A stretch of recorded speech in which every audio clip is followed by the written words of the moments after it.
Live from the BiffNet Studios World Headquarters in Spring, Texas, it's Barry on Deck, hosted by former ESPN Houston radio host and stand-up comedian Barry Laminack, starring Oliver the Cat. Written by Barry Laminack, produced by Barry Laminack, directed by, you guessed it, Barry Laminack, featuring sports, entertainment, special guests, film sessions, and some drinking. Okay, a lot of drinking. Viewer discretion is advised. And now, here's your host, Barry Laminack. What's up, you damn dirty deckheads? Welcome to Barry on Deck. I am your host, Barry Laminack. Thank you, guys. Thank you, guys. Thank you guys for being here. Today is Tuesday, June 11th, 2024. And this is episode number 804. Barry on Deck. Welcome to the show. Welcome to the program. Hey, how are you? Hi, how you doing? Good to have you. Good to see you. Thanks for showing up. Really big show. Good times ahead. Got some fun things planned for you. We are going to have a rockin' good time. Got a couple of film sessions. Got some videos for you today. Got some videos for you. Some user submitted stuff. We're going to talk a little Caitlin Clark. I know I said yesterday I was sick of hearing her shit. I mean, I'm not sick of hearing her shit. I'm sick of hearing about her, but we're going to talk about it because let's just get it out of the way. The big scuttlebutt around town is that she got left off the Olympic team. I'll give you my 2 cents on it. We're not going to belabor the point. We're not going to sit here and beat the dead horse for hours and hours. We're going to talk about it. We'll get it out of the way, and we'll move on because we got a lot to cover. So we'll get to that. We'll get to, there's an MLB player survey that came out. We'll get into that a little bit, talk about and find out what the players think about each other and the league and other goings on. And like I said, we got a film sesh. We'll break down. Christopher Mina sent me or tagged me in a video. I had seen it before. A friend of the show, Nick Morrison, who was a champion bull rider.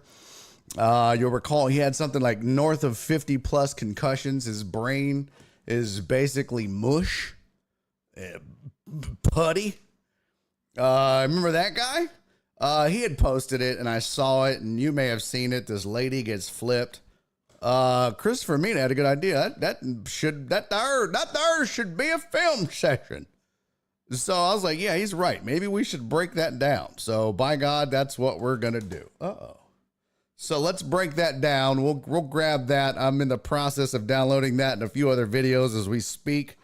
We've got some uniforms to check out that we didn't get to previously. One of them was sent to me by Cisco Nabisco. So we'll take a look at that. Just a ton of stuff as always. And I'm sure we'll get way off track. You know what I mean? We'll get out of control as we always do. So we'll get into that as well. Lots of stuff ahead on the horizon. Hold on. Let me save this video. Oh. The best part of this bull video, well, you'll see. You'll see the bull video. You'll see the best part of it. Hey, Donna, thank you for going over to the Facebook and chiming in and making sure that I can see the comments left by the millions and millions. All right. Oh, I have a video for you. This one is crazy. I'm not even going to tell you what it is. You just don't want to miss it. And maybe it's new to me. It's new to me, damn it. This might not be new to you. I don't know. I don't know what you do. I don't know who you hang out with, what circles you run in. I don't know. But when I saw this, I was like, oh, that's pretty crazy.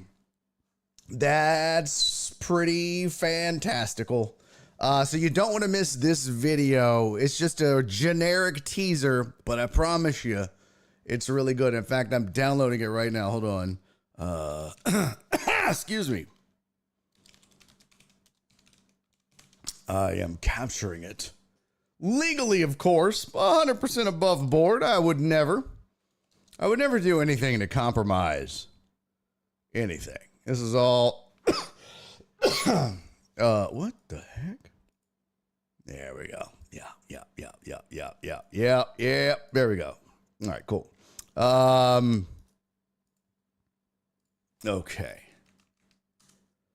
Got it. We are set to go. Let's have a show, shall we? Let's have a show.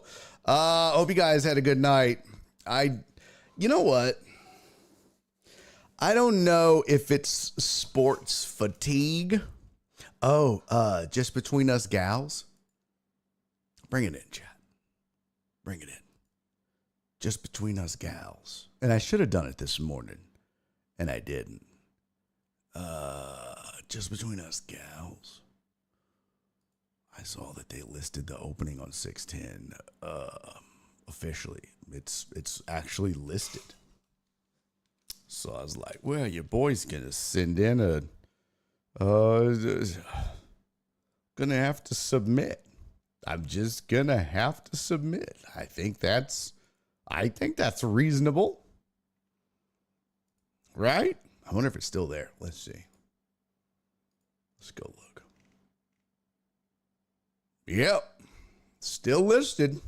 Y'all want to hear what it says? This is the opening. Oh, they have a lot of Texas stuff listed. Oh, they have USA, Texas, Houston, part-time on-air personality.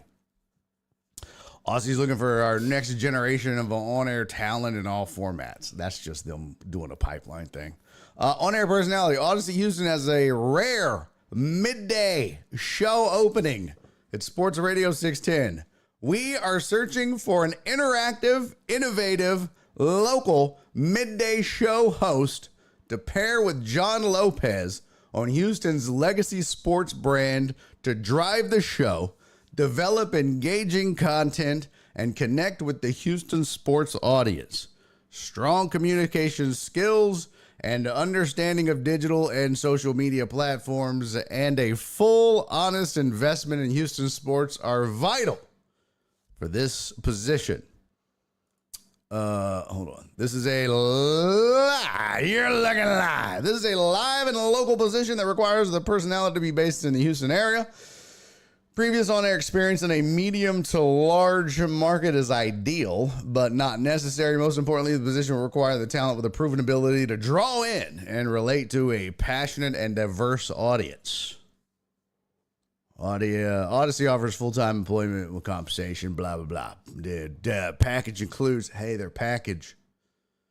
Healthcare, medical, dental, vision, telemed, flexible spending accounts, health savings accounts, disability, life insurance, all the things. Position will also include but not require or guarantee additional opportunities and considerations for corporate podcasts, paid sales endorsements, and promotional responsibilities. So there you go. That's what it is. Yeah, I'm going to submit. Let's be real. It's a thing. Here's the requirements. Let's see. After what you'll do, create original content. And I guess I could show you guys. Why am I just reading this to you? Hold on. Let me put my show graphics over here first. Oh, did I mess that up? No, I didn't mess it up. Okay, good. I get rid of all the bird graphics from yesterday. Oh, what was that? Oh, we didn't get to our mute wrapper from the other day either. So we'll get to that as well. What was that? Hey, I'm an Astros fan. Sir, thank you for the 100 bits, my friend. Welcome to the program. Good to see you. Thanks for checking in. Here is what this says, so you can see it. Here it goes. Oh boy, I can't even read that on my screen. Maybe I could pump it up for you guys a little bit. There you go. Nope. There you go. What you'll do: create original content, develop daily conversations for the midday audience, engage with the audience on air, online, and in person. Drive the show, including the responsibility of leading the show preparation on a daily basis, initiating communications with the co-host and the producer, teasing into and returning the show from commercial breaks. Keep it up with local and national sports stories, pop culture preferences, references, and general lifestyle topics. Respectfully and responsibly. Well, uphold the standards of our brand partnership with the Houston Texans, both on air and on social media. Protect the station's FCC license in all on-air and digital programming. Participate and develop original content for digital platforms. Collaborate with brand manager. Other employees to develop show benchmarks and participate in statewide events. Attend regularly scheduled staff meetings and weekly coaching sessions. Make appearances to promote the station and sponsors. Travel to station and brand events and broadcast when required. Some of which would include the Super Bowl, Radio Row, the Army-Navy game, Houston Texans training camp, Houston Astros, spring training, etc. Ensure the promotion and ensure that promotions and contests are executed properly. Other duties as required. Oh, that's where they get you. Here's the requirements. Let's see if I meet all of these. 5+ years of on-air experience. I need like a ding noise. Let me see. Soundboard.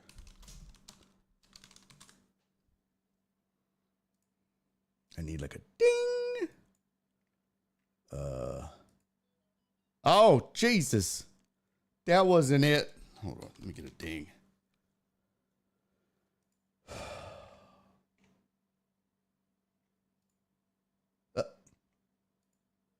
Oh, my God. Hey, there it goes. I found the ding. Get your minds out of the gutter, folks. Get your minds. Hold on. Would this be audio? Would this be graphics? Would this be, I'll put it under graphics, audio, gosh, not music, audio. We'll put it under audio. Here we go. Let's see. Let's see.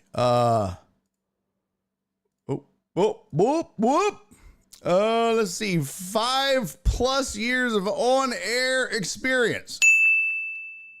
Knowledge of the Houston market.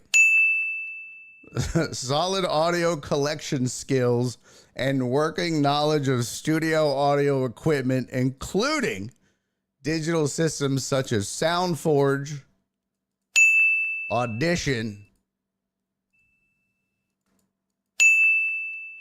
and Wide Orbit. I don't know what the hell that is. Proficiency in social media digital content creation. I don't know how to do that. Willingness and availability to make scheduled appearances for sales and promotional purposes. A coachable attitude.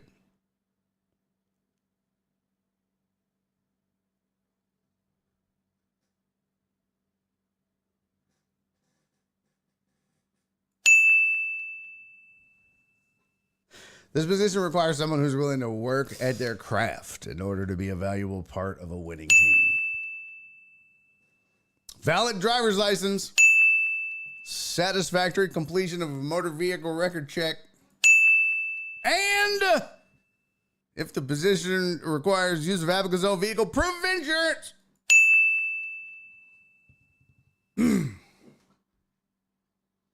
Nailed it. I got all the qualifications, y'all. Let me, if I made a prediction, if I was going to predict what I think would happen, I think they promote from within. That's what I think. Do podcasts and live streaming count as on-air experience? Evil Death said. Homie, I got 7.5 years. So I'm good. Or are you talking about for you? Because I've got 7.5 years of on-air experience in Houston. I spent 4 plus on Houston. I spent 4 on Sundays doing Houston game day. We started off at 2. Our ratings were the best in the time slot ever. We actually registered ratings, which a lot of times they didn't. So from there, they added an hour to the show. So we went from 2 hours to 3. We went from 10 to noon to 9 to noon because we were actually pulling ratings. So, yeah. And then I did 3.5, I guess, on The Usual Suspects, not to mention all the, fill-ins and whatnots, and then all the time I spent with Jerome on Game On and the Houston Sports Show, and all the time on the Blitz and Indy Kalu's show on 790. Like, trust me, famo, I've been on air in Houston for a long time, Playboy. The time frame on air in a large, because this is not a small to medium. What they say, medium to large market? I mean, 5+ years of on-air experience preferred is easy. But they said they wanted medium to large market. So Houston's 6th largest. So I don't know. I'm going to send my resume down. I'm not going to send it tonight, though. Well, I probably should. I guess I'll just get it in tonight. I'm going to get her in tonight. Got to. I don't know why I sound like I'm doing Joel's John McClane. Guys. But I do sound like I'm doing it. I'm going to get her in tonight. Yeah, I'm going to submit. It's whatevs. You guys can keep making your little jokes in the chat. I am not acknowledging them. You can't ruin my day. See what I have done is I have gotten hip to your games and your attitudes and your hate. And so I just cover the window. Yeah. See, I just learned to ignore you guys, which I think hurts you way more than it hurts me. At least I hope it does. I hope it burns. I hope it burns with the heat of 1,000 suns. I do. I hope it burns like Tony's fever blister. I do. I hope it. That's what I hope. That is my wish for you. All right, let's get to some sports headlines, and then we're going to get into our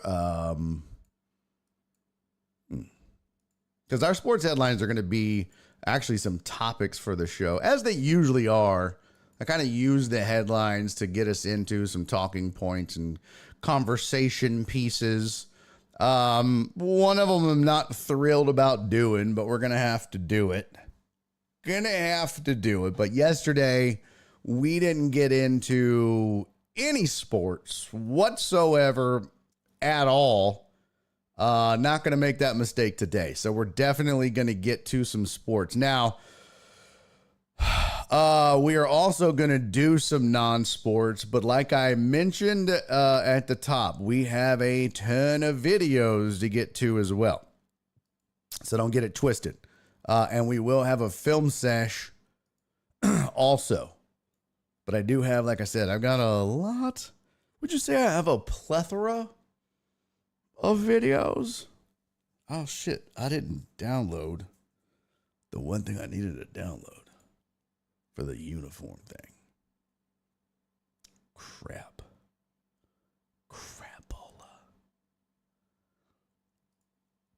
That's okay. I can go grab it. We'll just use a link. We'll do it live. Yep, we'll do it live. It's all right. Real quick, I do want to remind you guys and gals. It's not pretty, but it's whatevs. I don't know how to fix this without making it look not making it look ratchet. Yeah, I guess. Okay, I'll just slap this up on the screen, I guess. Real quick, I'm going to be at the Houston Improv. There it is. Houston Improv tonight.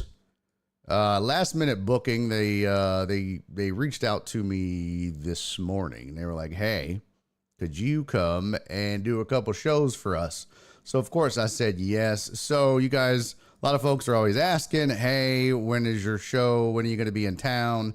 Now I will tell you, like I always warn a lot of you folks, when you ask, I'll be opening for Connor Wood. Well, they did ask, "Hey, can you pop in and do a couple of 10-minute sets?" So proceed at your own risk. If you're a Connor Wood fan, fantastic. Now's your chance. You get 2 for 1. You get to come out and watch Connor Wood. You get to come out and watch me. I'm only going to be doing 10 minutes though. So if it's worth the trip for you, great. I don't know. That's up to you. But yeah, I was asked to pop in and just open and do a 10 burger up top. I do think the 7:30 show is sold out already. Let me check. I believe if you believe in love. Uh-oh, it says almost sold out. You better hurry. This dude's popular. He is popular. Right there. There you go. Almost sold out. Connor Wood. Yeah, so he's sold out the 7:30 show, and there's probably like a few tickets left for tonight's show. Or the late show. So, you better hurry. Go get them while you can. Doors are at 9:15, shows at 9:30 for the late show. Oh, wow, look at that. That looks crazy. So if you want to go, get it in now. 2 different shows or 2 same shows? It's a good question. For like me, I mean, I'll probably do the same 10 minutes. You know what I mean? Because usually people ain't going twice. So, I mean, if I knew like a bunch of people were doing both shows, I'd mix it up and do 2 different 10-minute sets, but the chances of people going twice is super slim. And the Improv holds 500, so out of 1,000 people, if 4 people saw the same 10 minutes twice, 4 out of 1,000, they'll live. Him is probably the same show, for sure. Which, I mean, if you're doing an hour, that's just how comedy works. Rarely does a comic do different shows every show in a weekend. Rare. Very rare. Unless they're just out to prove something. Yo, what up, Perry? Good to see you, buddy. Will you be required to bring in advertising, said One Deep. I mean, that's just part of the business. Yeah, that's just part of the business. Spoon said there is only one I'd put on the air within. Yeah, I know who it is. That's who I think it's going to be. Mark my words. That's who I think it's going to be. The old boy that you were like, oh, he's great. And then he big leagued me. That's who it's going to be. What has to be posted? Oh, yeah. Amos said if they're hiring from within, it probably they wouldn't have posted the position. Yeah, they would.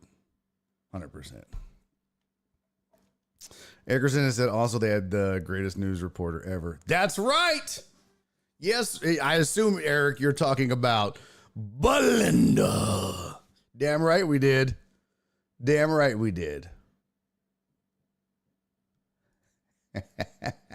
Hey, Jared, how about you shut your whore mouth? All right?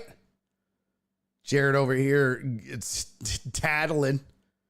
Jared over here is saying things like, strong Houston sports fan. Y'all remember when Barry was a Chiefs fan? How about you shut your whore mouth because I was just simply caring about the team. That's why I abandoned the team. Don't you see the logic in that? Shut up. God. Ugh. Get out of here. Just scram.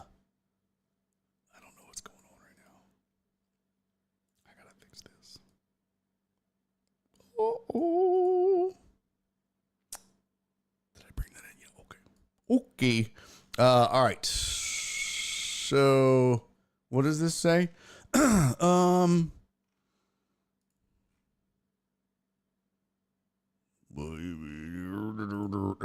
prefer working afternoon radio because morning radio means getting up early and beating traffic to get to work. Evening radio is even worse because you're going to miss watching the games on prime time. Evil Death, you did radio? Or you do radio? What up, Jamal? Good to see you, Pippin. Uh-oh. Give me my DJ horn.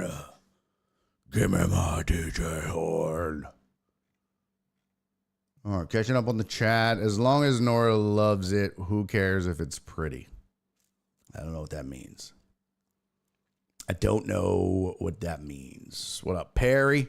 Oh, Spoon said, nah, not him.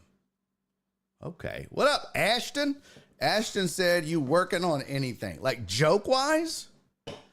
Can I tell y'all the premise of a joke I'm working on? I haven't written the joke yet, but yes, I'm working on a joke, and this is the premise. Oh, Evil Dad said, no, I mean, if I got offered a job in radio. I got you.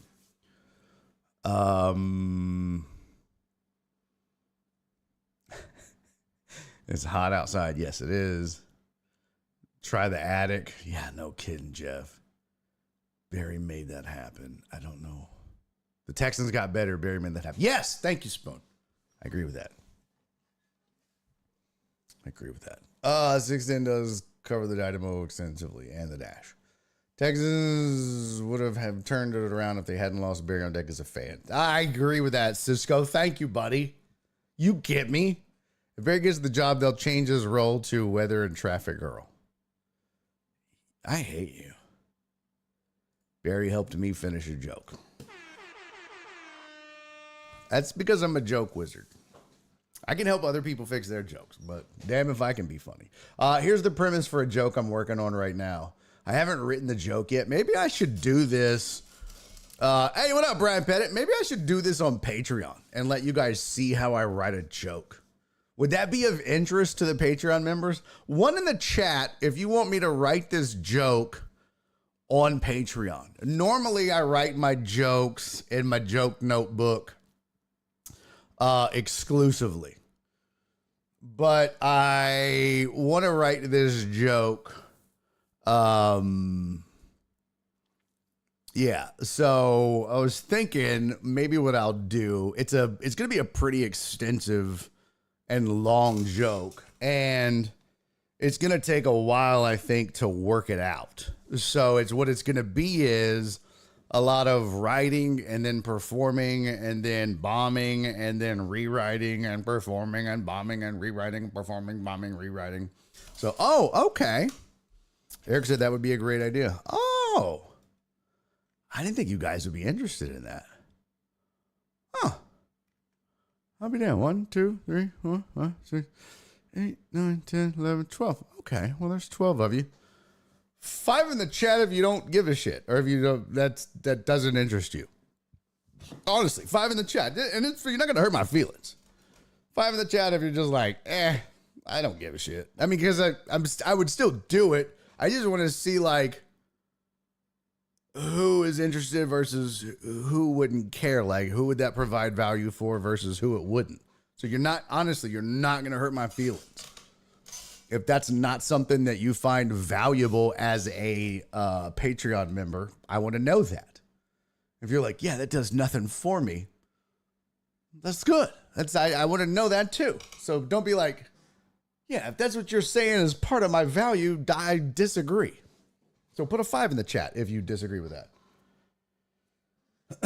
I would totally nerd out. Yeah, I think Spoon would. Spoon likes to write jokes. Cece's not here today. No, Cece's mom is not here today. I get that, Amos. Sounds like a never want to see how the sausage is made moment to me. Totally get that. Totally get that. Yup. No, yeah, Cece's mom is not here today. 100%. I don't know. One of these fools will use it at next open mic. Hey, just deal it away if you think you can pull it off. So this is the premise of the joke. Okay. So I saw online, I don't know if it was an ad, I don't remember exactly what it was, but I somehow stumbled upon a virtual zoo.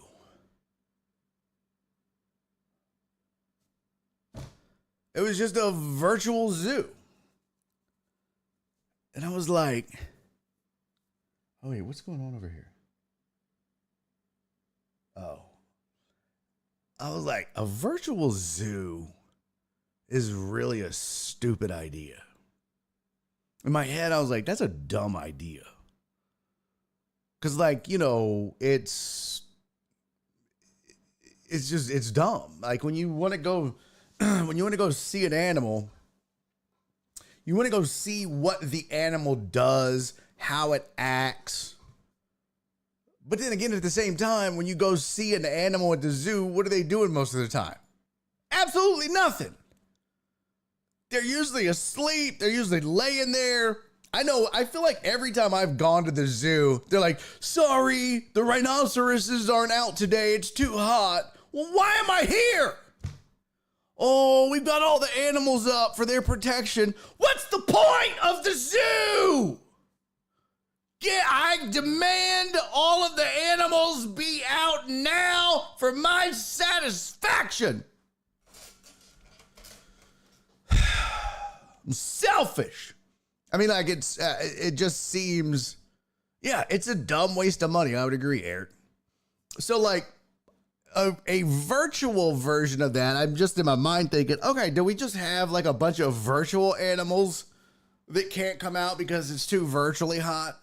That would be absolutely hilarious. This is not the premise of the joke, by the way, but now that I'm saying it out loud, I think that would be absolutely hilarious if you show up to the virtual zoo and you go walking around and they're like, sorry, we can't let the rhinoceros out. It's too virtually hot. What the fuck? Are you serious? We've got global warming in the virtual zoo? Oh my God. Are you shitting me? So, Jared said after yesterday's segment with Jenny, I'd be interested in a set of just Barry telling family stories. I've thought about that. I don't know how funny people would think that would be on stage. I have no idea. No clue. But so my thought when I saw a virtual zoo, my thought was, I just wonder, hey, what up, Potch? I just wonder if, because they really do come up with some cockamamie reasons to get upset, I wonder if PETA would get pissed off about a virtual zoo. I wonder, right? So I looked up PETA mad virtual zoo, right? And I didn't find anything at first, right? But I wasn't really looking. But what I did find when I looked up was PETA angry about a virtual zoo. What I did find, and this is the premise of the joke, I did find that PETA actually, during the pandemic, Animal Crossing was a big deal. Animal Crossing was a huge game, right? It was a big deal. Everybody was playing Animal Crossing. So PETA came up with, I shit you not, the vegan guide to Animal Crossing New Horizons. They were upset about a video game about animals, which you might as well be pissed off about a virtual zoo if you're freaking out about a video game about animals, because it says this is fishing and Animal Crossing vegan. Fishing isn't vegan. You shouldn't fish in real life, and you shouldn't do so in the game either. It says, sure, unlike in real life, the fish in the game don't feel pain, but fishing is harmful to animals and the planet. This is your island, and it's your job to protect it. Tearing the wildlife right out of their ocean home so that you can donate them to Blathers for museum exhibits is not only cruel, but it's also bad for the environment. It's not fucking real! Oh my God! It's not real! It's not real! It's fake! It's a game! It's not real! It's a fake fish! They're all fake! They're digital! They don't have feelings! They're fucking ones and zeros! Holy shit! PETA is giving us a vegan fucking playbook for virtual fishing. Holy shit. This is the most, oh my God.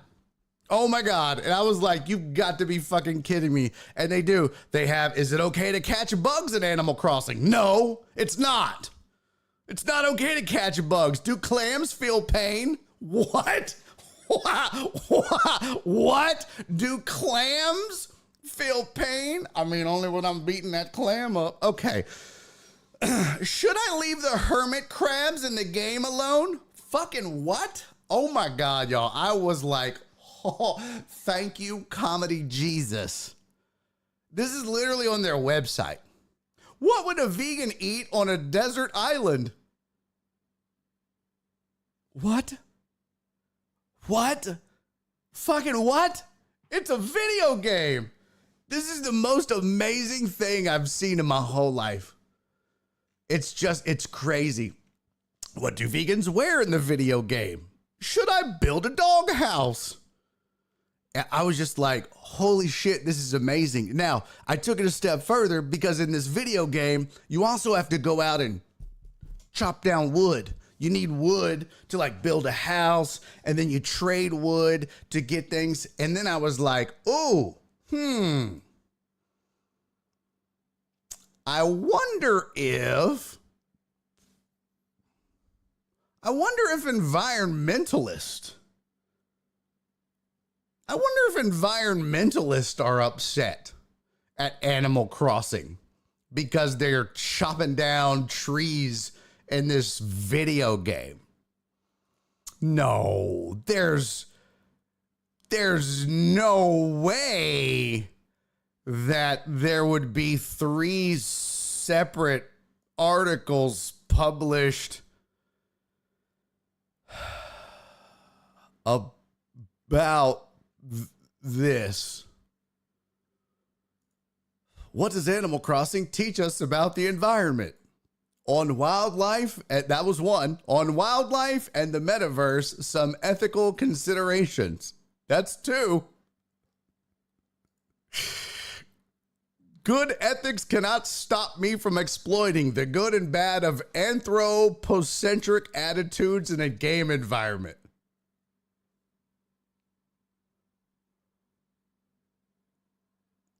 We've lost our fucking minds, y'all. We've lost our goddamn minds as a people. We've lost our goddamn minds.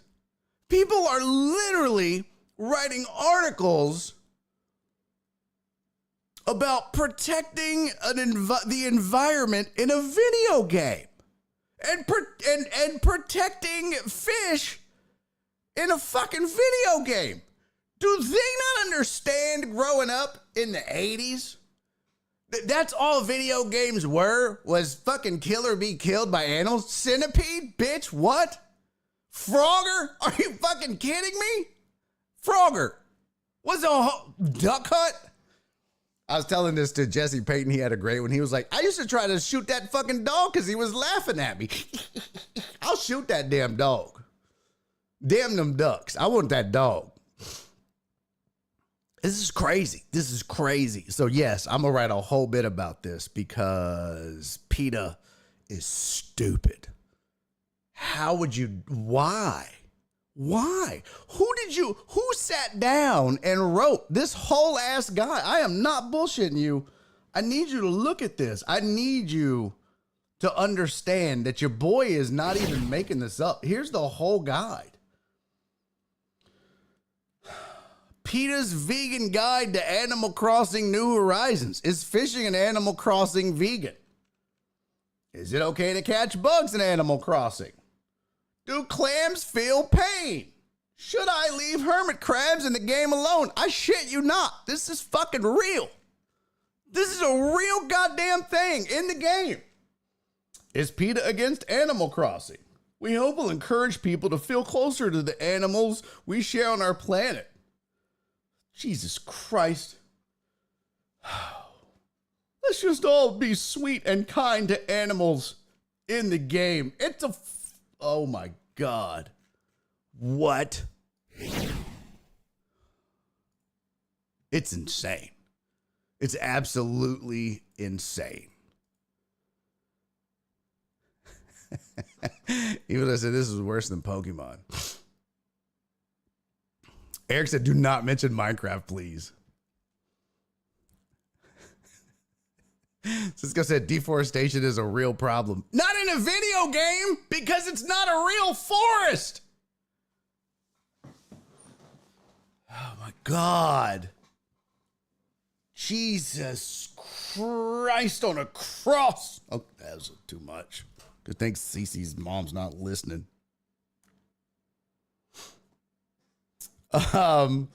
Did Brian ask if I cursed? Is that why somebody said I almost made it to the end of the stream? Yeah, he did. How long did Barry go without saying a bad word yesterday? Yeah. I made it 1 hour and 53 minutes, I think is what I made. 1 hour and 53 minutes. Yeah, exactly, Perry. So by that, Perry said by that logic, you can't play Call of Duty because you're killing people. Exactly. Exactly. Hey, what up, Clarence? Good to see you, brother. Amos said it's like a doctor telling you don't play Madden because you'll get CTE. Oh, Amos, that's brilliant. Are we crowdsourcing my joke? What? Are we crowdsourcing my joke? I'm writing that down, Amos. That's too good to leave off, Amos. That's fantastic, Amos. Yep, got to write that down.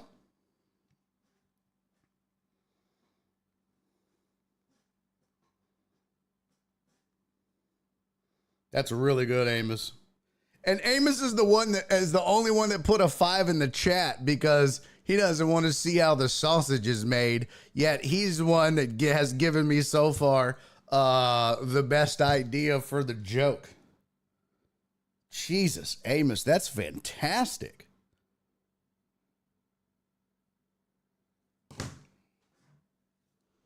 Yeah, well done. Hey, Heartthrob! Thank you for the 100 bits, buddy. Let's see what I miss. Really big shoe. Barry LOL after stream, put up a fish tank stream and see how many people show up. Are vegans upset because we chop down trees and now the woodchucks don't have any wood to chuck? Pete hates me because I killed Tamagotchi. I don't even know what that is. I have no idea what that is. Did y'all know on Duck Hunt the second controller controlled the duck? That's not true. That's not true. Mark said, I wonder what they feel about Buck Hunter. Right. Matilda Dallas said, PETA, people eat them animals. Okay. Well, first of all, that is lame because we all know that. Second of all, you didn't even say it right. It's people eating tasty animals. Dumbass, Total Dallas. I should time you out. Heartthrob, thank you for the 10 bits, buddy. It's good to see you. Clarence said, video games have taught me that it is not easy to make a corner three. As double triple makes it look. True. This is why we didn't discuss this yesterday. True. I'd be cursing a lot. Can you make them look like the golf balls? Oh, Clarence is going to make you cupcakes. Nice. Alex said when Barry got off the Twitch, he probably cussed out all the kids in the neighborhood. No, I just went and did yard work in the rain. Got the lawnmower stuck. The neighbor had to come help me get it out. Yep. Felt good.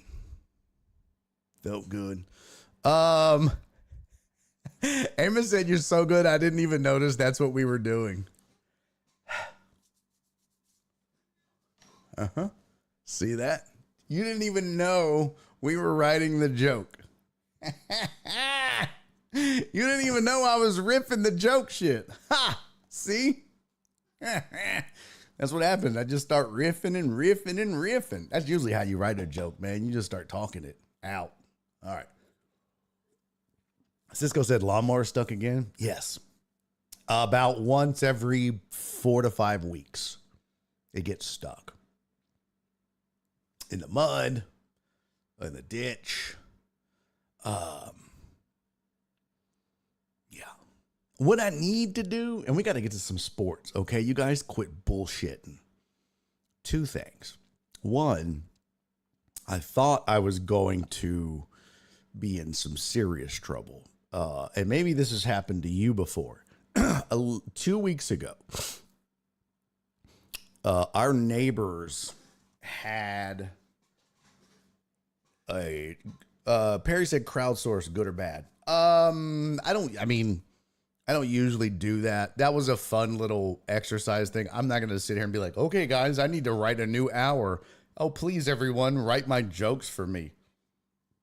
I'm not going to do that. But that was a fun little exercise. And every once in a while, someone will come up with a funny tag or a funny line. And yeah, I'd be like, oh, that was great. Just like what Amos said. I'm going to use that. That was funny. That was a hilarious tag. I'm absolutely going to use that in the joke. Peter's saying you shouldn't catch clams because they have feelings. would be like your doctor telling you not to play Madden because he's worried you'll get CTE. Wow. I mean, that's literally the perfect analogy in a joke. It's the perfect comparison. That's the perfect is like. It's great. It's fantastic. It's fantastic. So, yeah, you use that. Because I'll give people tags. It's like Spoon said. I helped him fix a joke. There's nothing wrong with that. It's when it becomes, okay, I want to write a joke about horses. You guys write me a joke about horses. And then I just let you guys write jokes about horses. That's when it becomes a little bit different. So, no, that's a little bit different. But there was a medical emergency across the street a couple weeks ago, and I was out mowing the yard. And when I say emergency, I mean, I thought somebody had died. And I'm not being dramatic. We had 4 or 5 cop cars show up. We had an ambulance and a fire truck. And I swear to, okay. Let's see. Oh, I don't want to cheer. How do you?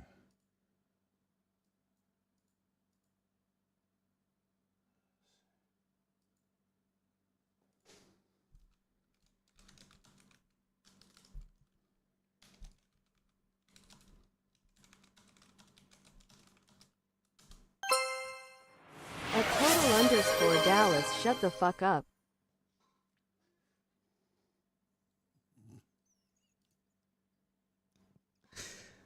Okay. All right. I just officially time totaled Dallas out for some corny ass horse joke. Stop it.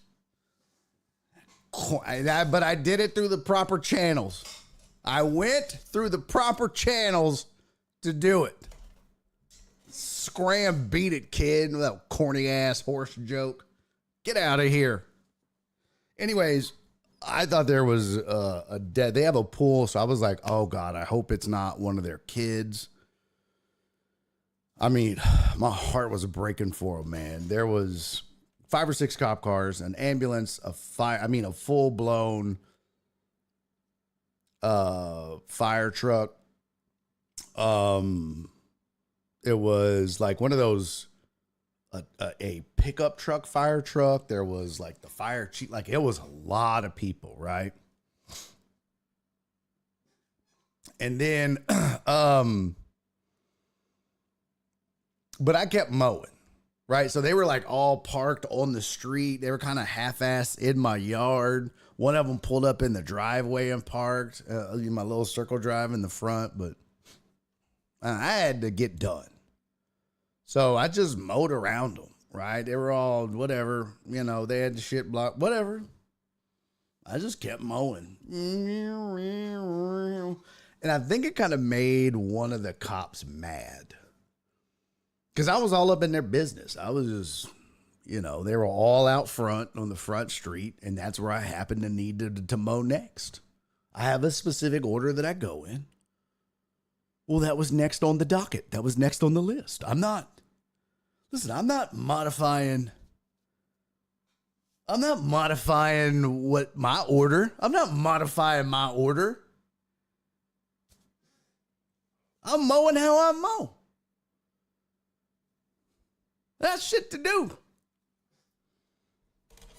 So I mowed. And I think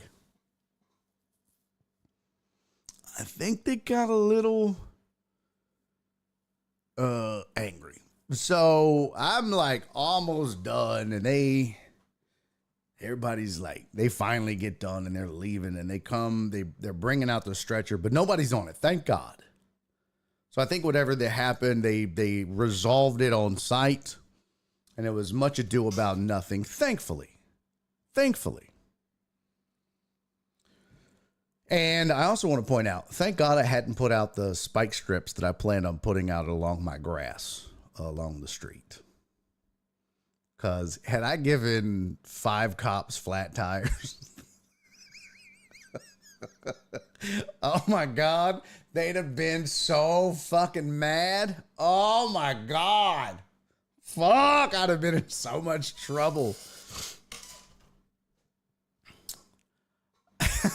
As you said, it's like those videos where people go be nosy and mop the middle of the street. You know what? It did look like I was being nosy, bro. I didn't give a fuck. Like, I swear to you, Ashton, I didn't give a shit what was going on. I promise. Like, that's their business. That don't involve me. I hope everything's okay. Like, I honestly, like, prayers up. I don't pray, but prayers up to you. All my best. They're great people. They're nice. You know, praying it wasn't one of the kids. You know, all that. I got to get my mowing done, though. Y'all need to get out the way or I'm just going to mow around you. Like, it's cool. You know, do what you got to do, but I'm mowing. I also don't give a fuck. I'm not asking no questions. I didn't talk to nobody. What happened? What's going on? None of that. I was out there, had my headphones on, just doing my shit, right? Well, I think it pissed off one of the cops. And it looked like I tried to run from him. Here's why. So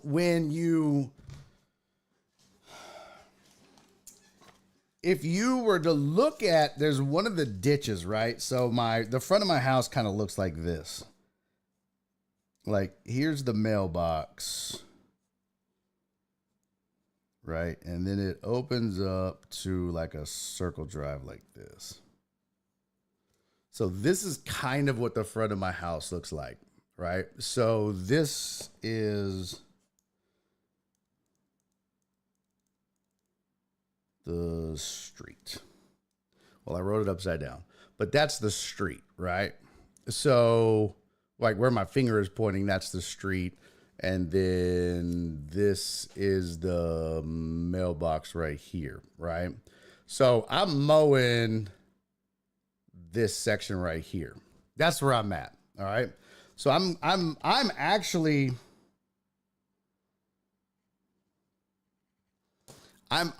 right where the X is. Okay. Now my house is the shaded in area.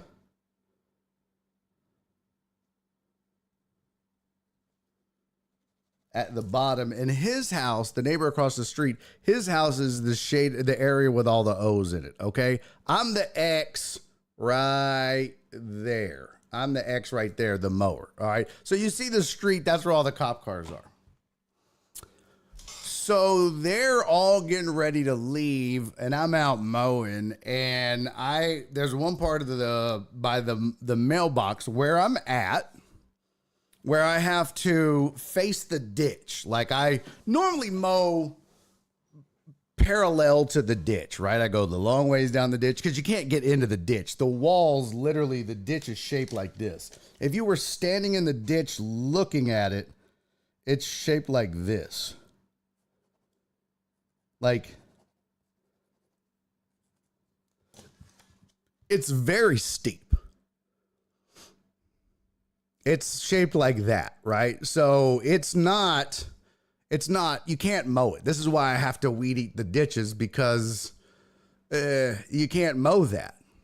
Now it's not that steep. It's a little more rounded, I guess, than that. Their ditch is not a moat. I should say swells. Suppose that your yard is big enough to have a complete 360 drive. Damn, you rich. No, I'm not. Jesus Christ, I hate you. I hate y'all. Okay, first of all, Tony. Suspect is 5'8", 5'10", sex male, race ambiguous, white, Caucasian. Suspect's race Caucasian. Last seen mowing around first responders. Yes. Okay. Fair. Valid. Anyways, so I'm facing the ditch, right? In other words, if we have a side view, I'm on my little mower here, doing my little mower things.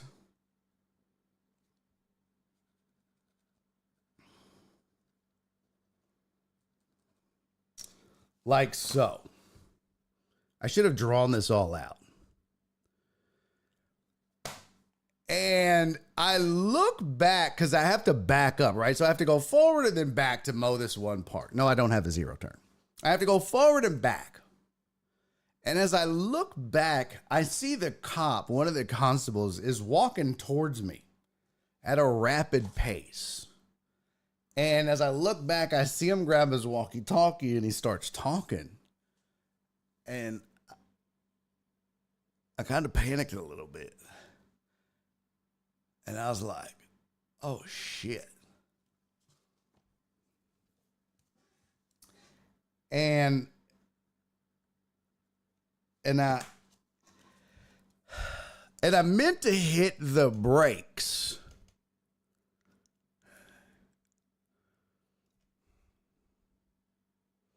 And I hit the gas.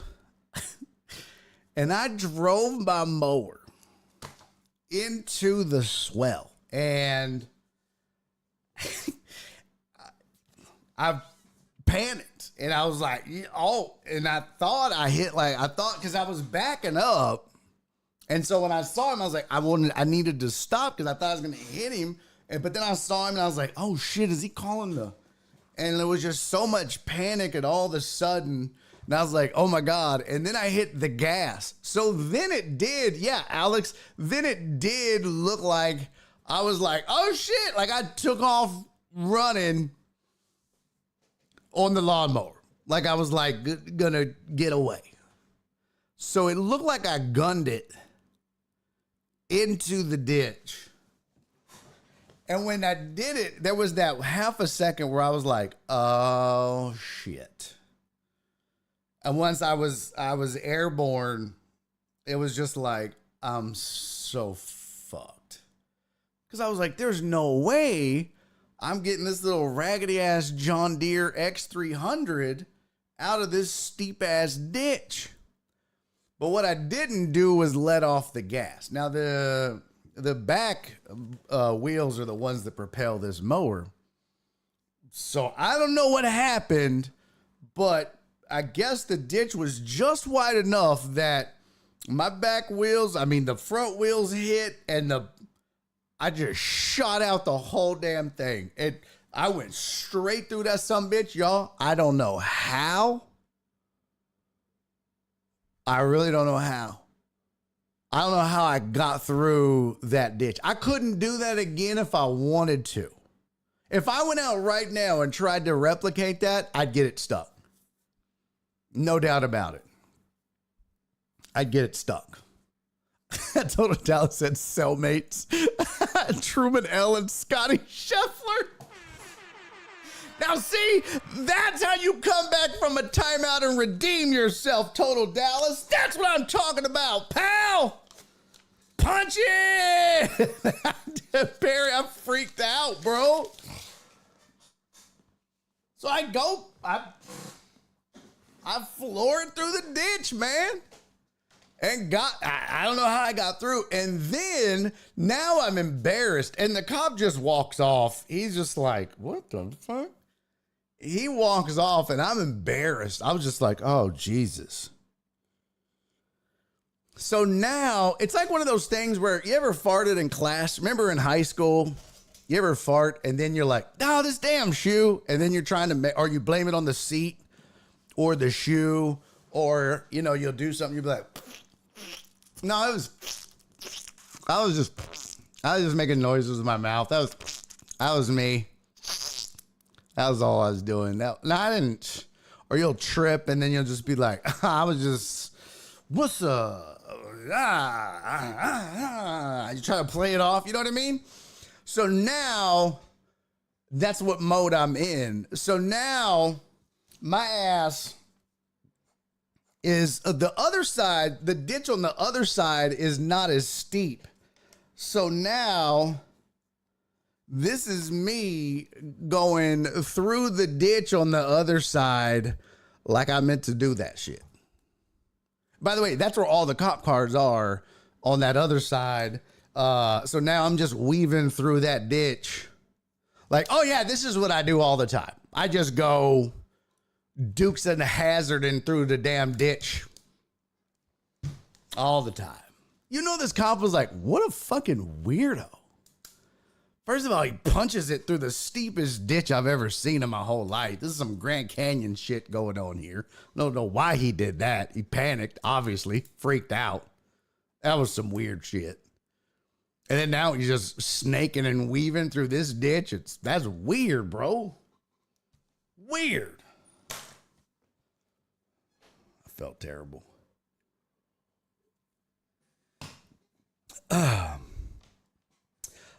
Spoon said if you were truly white, you wouldn't have been scared. Well, all right. Shut up. All right, ladies and germs. Oh, geez.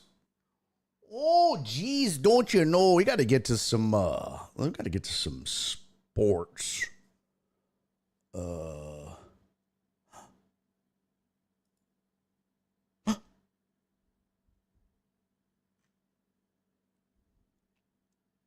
Spoon said I've yelled at cops. Bro, you crazy. I ain't yelling at no cops. Spoon, you out your damn mind, bro. I've never yelled at a cop. I would never yell at a cop. Ain't no way I would yell at a cop, bro. Yeah, you. Where the heck? Okay, here we go. Let's do some sports. All right, this is sports headlines for the day. As much as I don't want to talk about it, we're going to have to get into it. It's the whole scuttlebutt, folks. It's the big to-do. And I made a big deal out of it yesterday. I don't want to talk about it, but we've got to. And we're not going to spend a lot of time on it. I welcome your thoughts about it. And I'll give you mine as well. But the fact of the matter is this. Caitlin Clark is not going to be on the women's basketball team for the Olympics. The women's USA basketball team. And people are split on this. They're upset. Uh-oh, what is this? Oh, yeah, okay.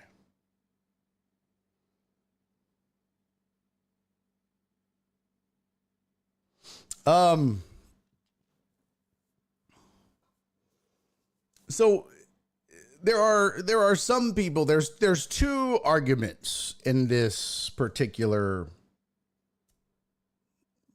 topic, right? Some people say, well, don't you want the best 15 players? And then there are others who say she's not one of the best 15 players right now in women's basketball. She might be the most popular player, but she is not one of the 15 best players. And I would be lying to you if I said I knew that to be true. What I did want to do and what I think can be done, and it's pretty easy to do, is, hey, let's pop into the WNBA on ESPN and let's take a look at some stats and let's just see where she falls amongst her peers in the WNBA. And now there are other players who maybe, won't be there, but we can certainly see where she is amongst her peers. There has been a lot of talk about her inability to defend, her, turnovers, her lack of physicality compared to some of the other players in the NBA. And all of that is going to be what happens to a rookie. There was a lot of pressure on this young lady.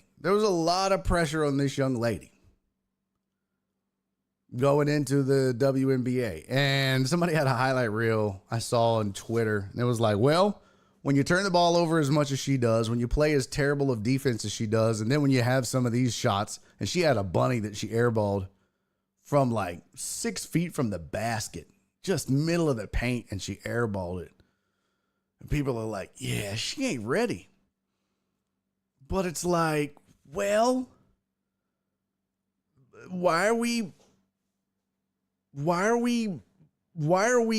shocked at that? And why are we so upset? If she's not ready, she's not ready. That's fine. She can still be the most popular player on the planet and not be ready. My complaint, and my reason for not sending her beyond anything else was, I don't know that she's one of the 15 best players, female players in America. And I mean, I know defensively she's not. She's a defensive liability. But on top of that, they don't need the media circus right now. They don't need the media circus, the disruption. I mean, think about all of the things that are swirling about. There's just, the focus is not on basketball right now. The focus around Caitlin Clark is on everything but basketball. And they don't need that. And people are like, well, if you want to grow the sport, whoa. And this is the thing that kills me about this argument. I saw Shannon Sharp make this argument. I saw so many other people that made this argument. Online, my girl Rachel Von Aranye. Everybody made this argument. So we're going to get back to it, CC. It's going to be a short and sweet segment.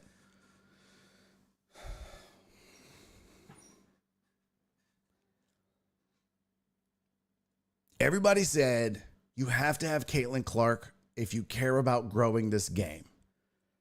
If you care about growing this game, it's all about growing the game. You can't say you care about growing the game and then leave Caitlin Clark off the team. Pause. First of all, it's not about growing the game. It's about winning gold. That's number one. Number two, last I checked, growing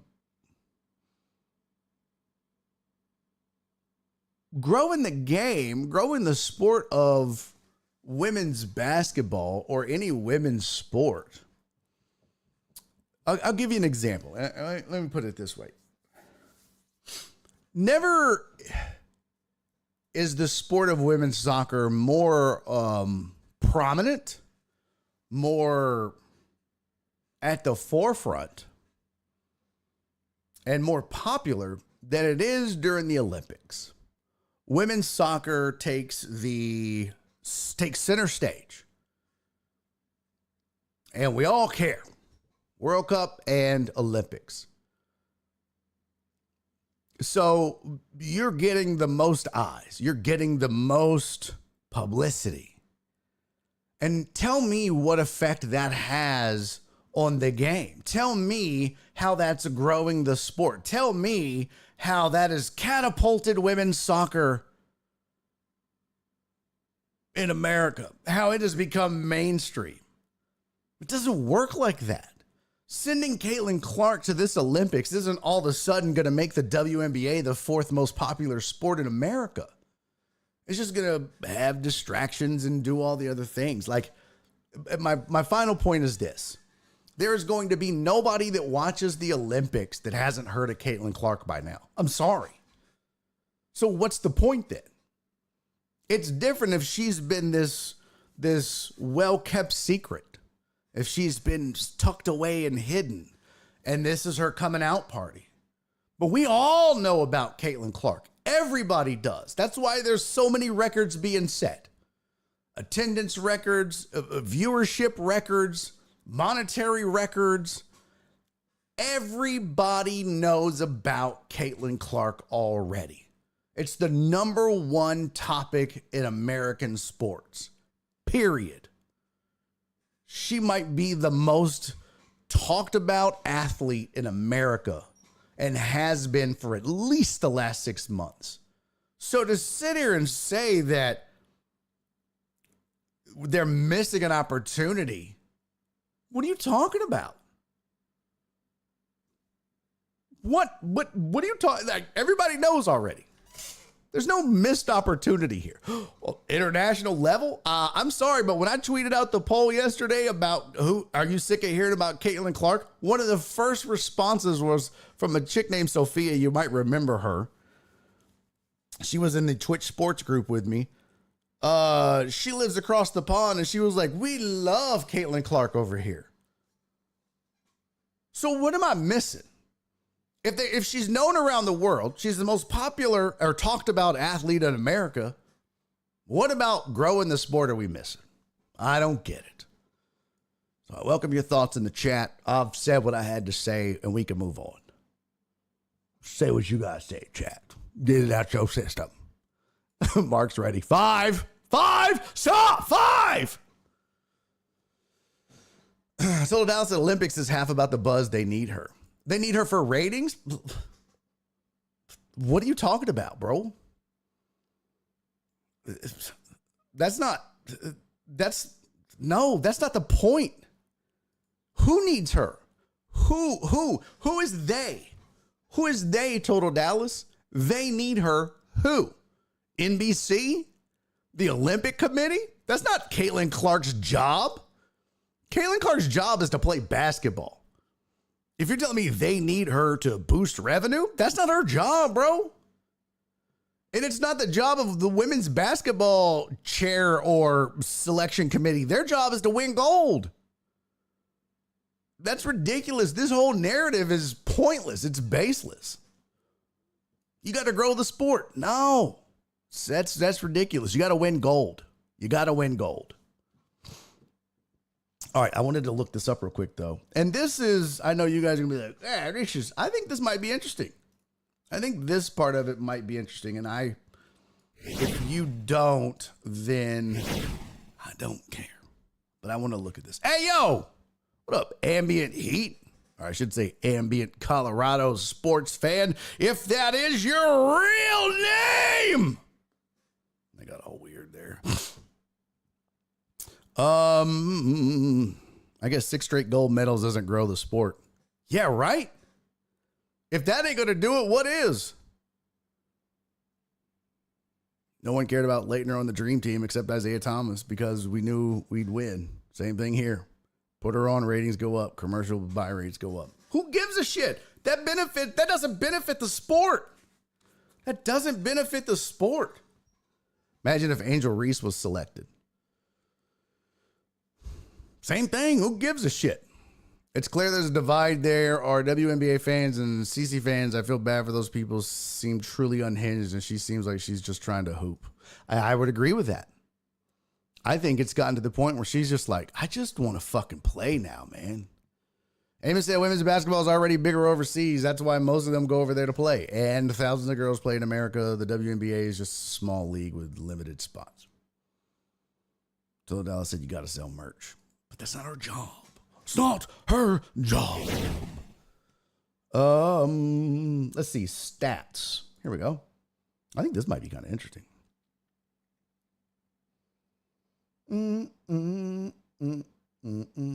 How do you pronounce this chick's name? Is it Aja? Aya? Aja? Aja? Aja? Aya? Y'all tell me every time, and I still don't know how to say it.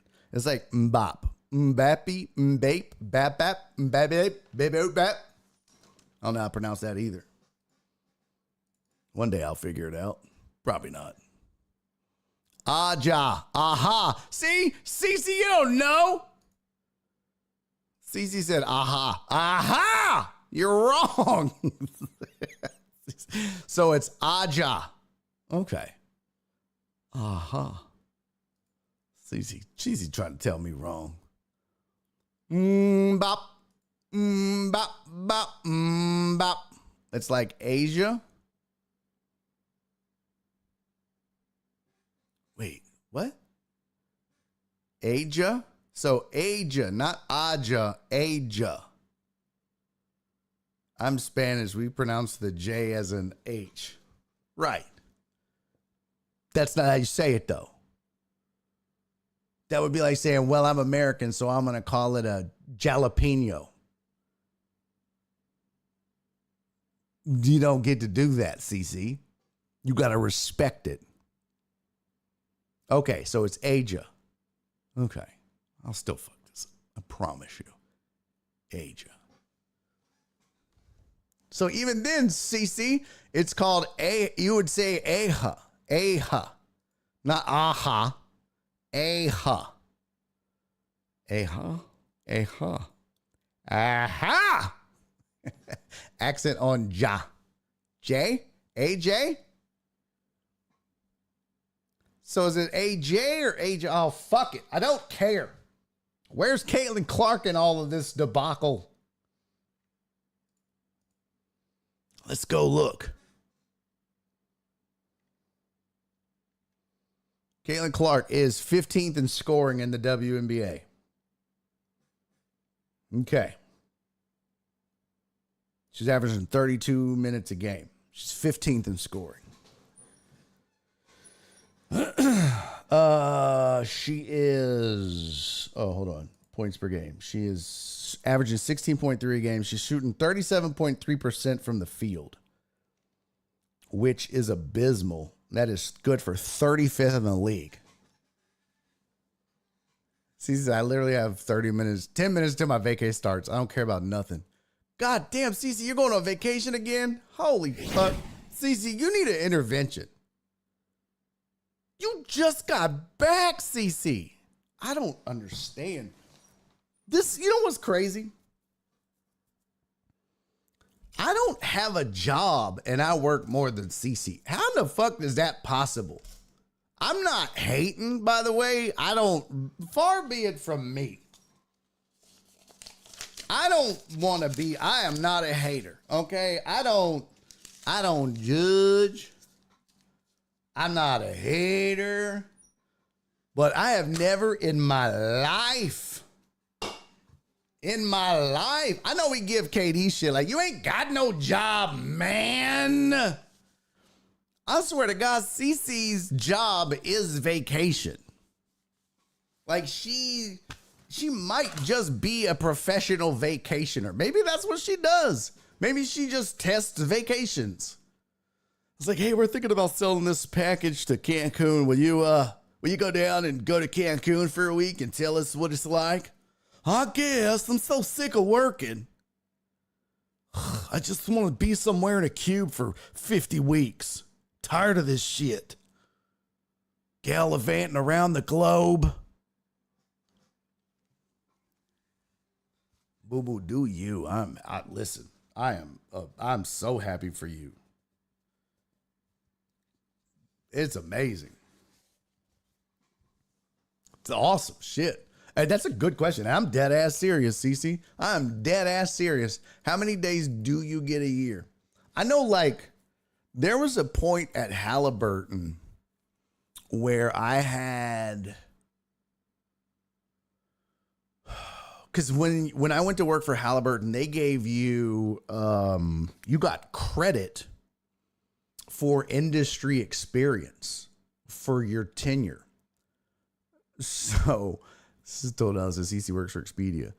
So she said, let me try to figure it out in 8 minutes. So when I went to work for Halliburton, my first year, they gave me 6 weeks of vacation because I had been in IT and in the industry for like 15 or 20 years already. So they're just like, oh, well, you got 15, 20 years experience, whatever it is. If you work here for 15 years or 20 years, then you get X amount of vacation. So they give that to you, which was dope.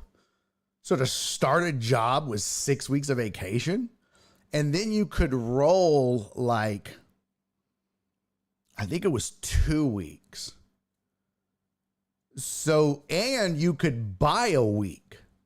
And the way they did that was you could say, all right, I'm going to set aside a week's worth of salary. They would take it out of your check throughout the course of a year. So if you made, $500. I don't know, whatever that calculates out to be. They would just divide that over 52 weeks. Or let's say you made $520 a week.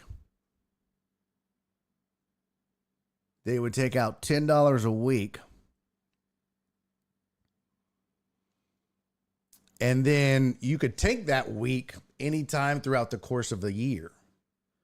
So like my second year at Halliburton, I had 9 weeks of vacation because I had my 6, but I rolled 2 and I bought 1. I had 9 weeks of vacation. That's balling, bro. 9 weeks. That's crazy. Oh, yeah. And that doesn't count my floating holidays, which was, I think, 5 plus sick days plus company holidays. Yep, that's right.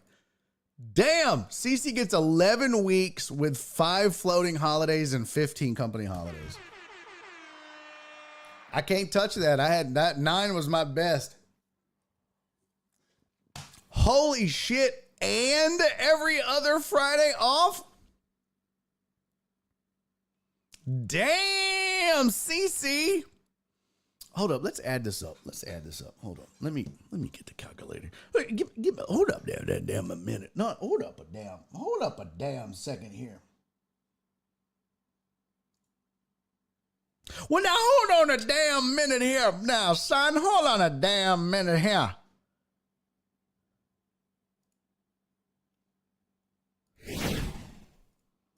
So CC gets 11 weeks a year.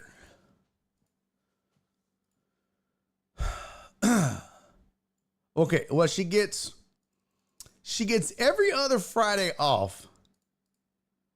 So 52 divided by 2 equals 26. So she gets 26 Fridays off. Plus she gets 5 floating holidays. Plus she gets 15 company holidays.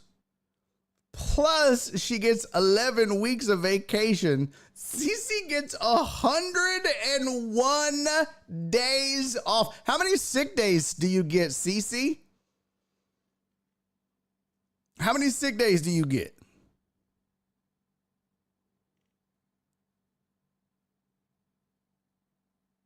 She'd be like 30. She said, I don't get sick. How many do they give you? How many do they allot you? Do you get, do they allot you sick days? Do they like, oh, I thought you meant you don't, like, I never get sick, but you don't get sick days. They're like, 101's enough. That's enough. Okay, so they don't give you sick time. They're like, Trick, take it out of your 101. That's enough. Oh, she said, JK, I don't know if we do that. Maybe that's part of the vacay. When I'm sick, I'm sick. You just don't go, huh? Okay. Bro, 101 days off. So let's see, 101 divided by 5. Jesus Christ. That's 20 weeks a year total. CC gets a total of 20 weeks a year off. You got a part-time job, CC.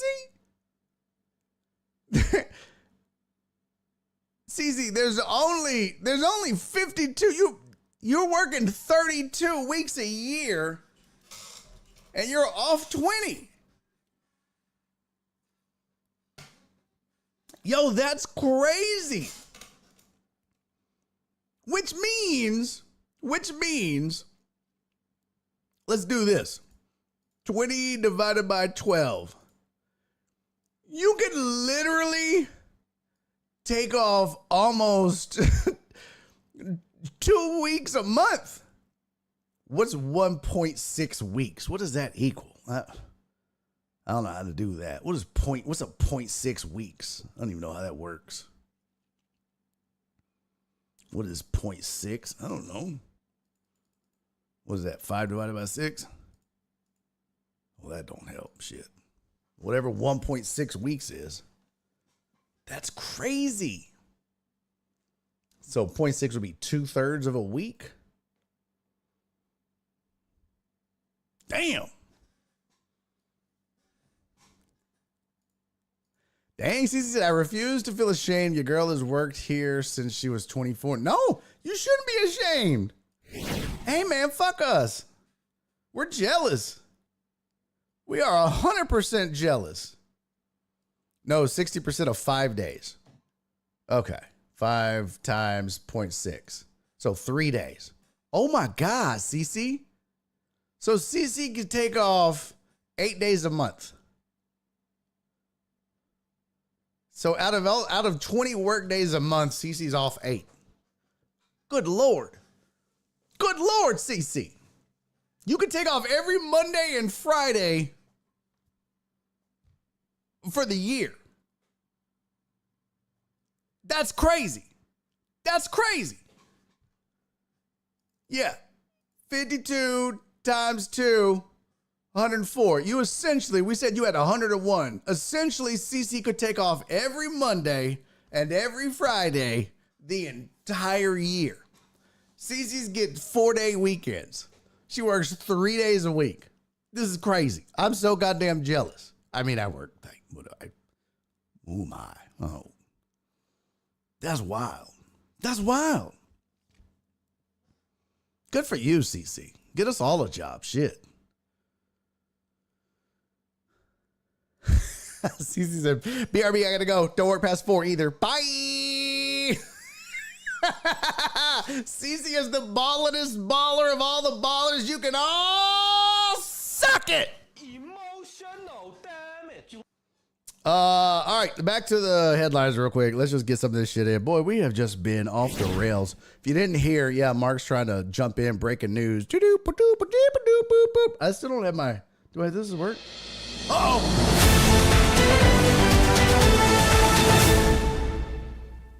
Breaking news, Joey Chestnut banned from the Nathan's Famous Hot Dog Eating Contest because he signed a deal with a vegan hot dog company. What? What? They don't even make any sense. What? This is the stupidest thing I've ever heard. I don't know how much he got. But a spokesperson for Major League Eating told ESPN that Chestnut had chosen to represent another hot dog brand and therefore would not be allowed to participate in the Nathan's contest, which is held annually at New York City's Coney Island. Obviously, he's a competitive eater, and it says the Chestnut, who's competitive eating's biggest star, who has won the event 8 years in a row, reportedly agreed to a sponsorship deal with Impossible Foods, a company that makes plant-based hot dogs, and a competing company to Nathan's Famous Hot Dogs. Quote, we are devastated to learn that Joey Chestnut has chosen to represent a rival brand that sells plant-based hot dogs rather than competing in the 2024 Nathan's Famous 4th of July Hot Dog Eating Contest. MLE and Nathan's went to great lengths in recent months to accommodate Joey and his management team, agreeing to the appearance fee and allowing Joey to compete in a rival unbranded hot dog eating contest on Labor Day. For nearly 2 decades, we've worked under the same basic hot dog exclusivity provisions. However, seems that Joey and his managers have prioritized a new partnership with a different hot dog brand over our long-time relationship. Yeah, bitch, it's called capitalism. And you were probably making money hand over fist. And now Joey's got a chance to make money hand over fist, and he's taking it. You'll be mad at him. He's getting his money. Listen, man, I'm going to tell you right now, if I sat there year after year shoving all those wieners in my mouth, I've earned the right to go shove someone else's wiener in my mouth, okay?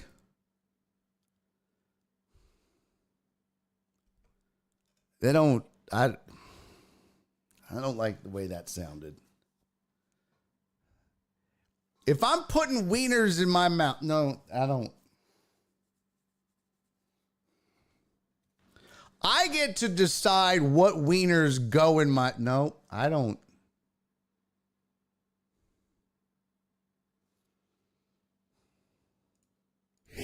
All right, there's some other headlines. Kristaps Porzingis has a, quote, rare leg injury. NBA Finals status is uncertain at this point.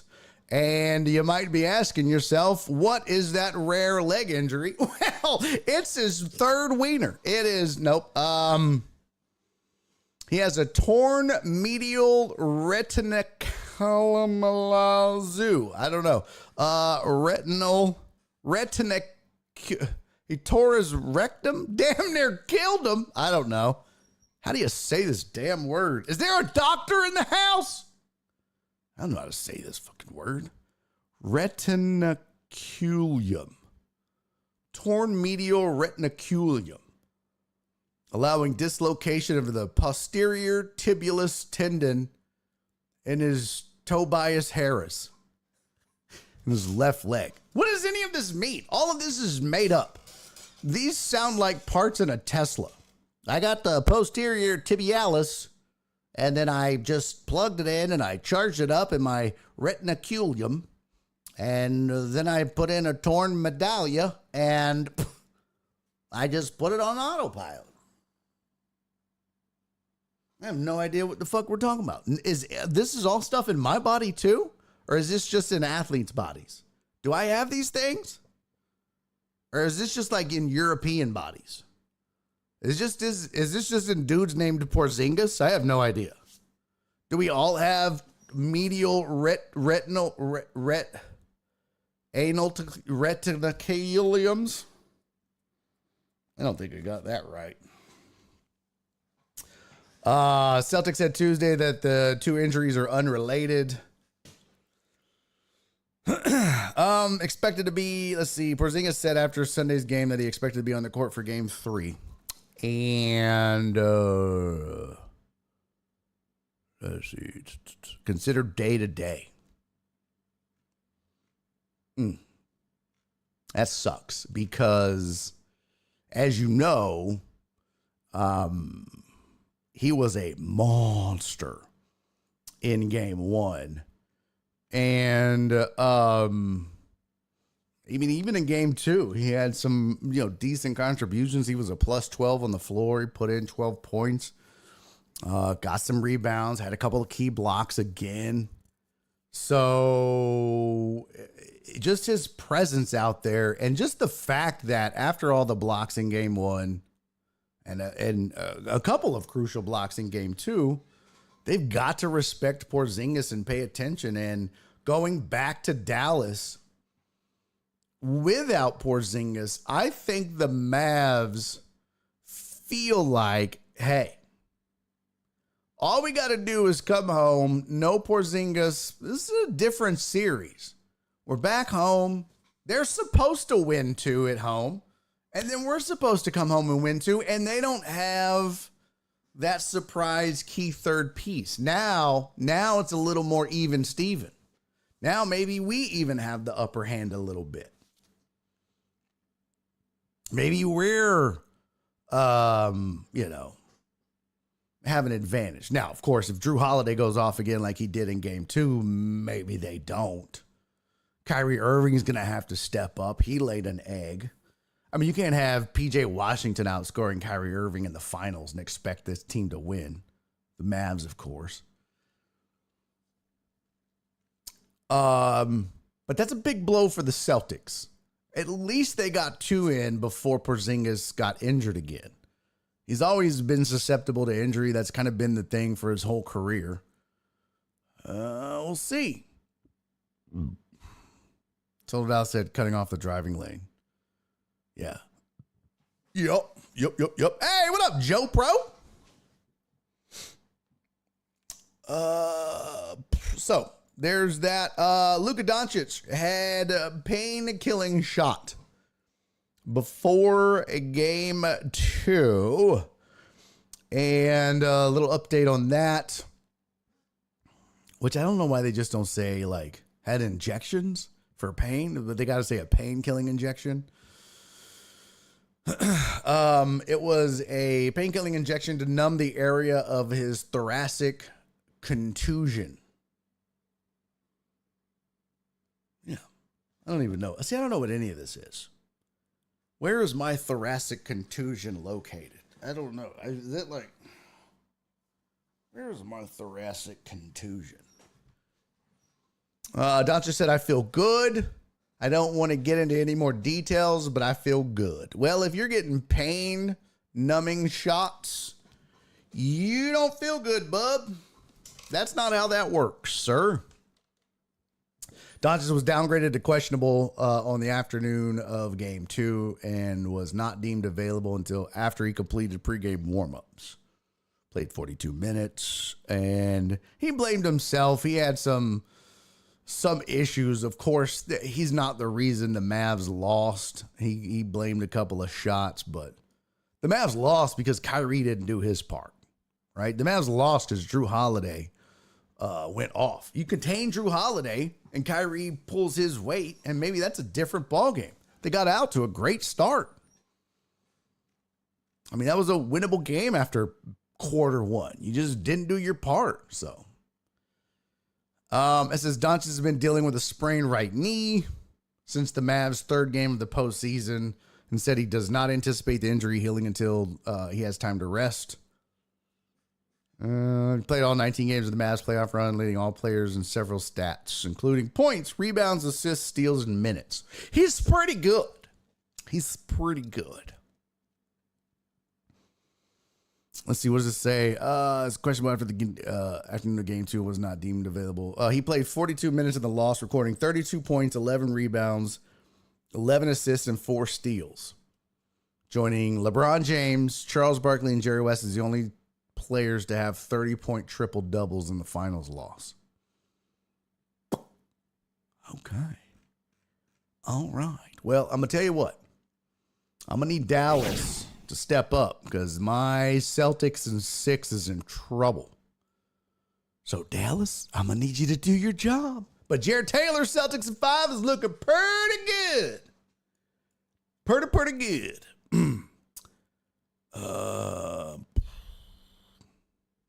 What? Amos said, nope, go sit in a corner, Barry. What? For what? What'd I do?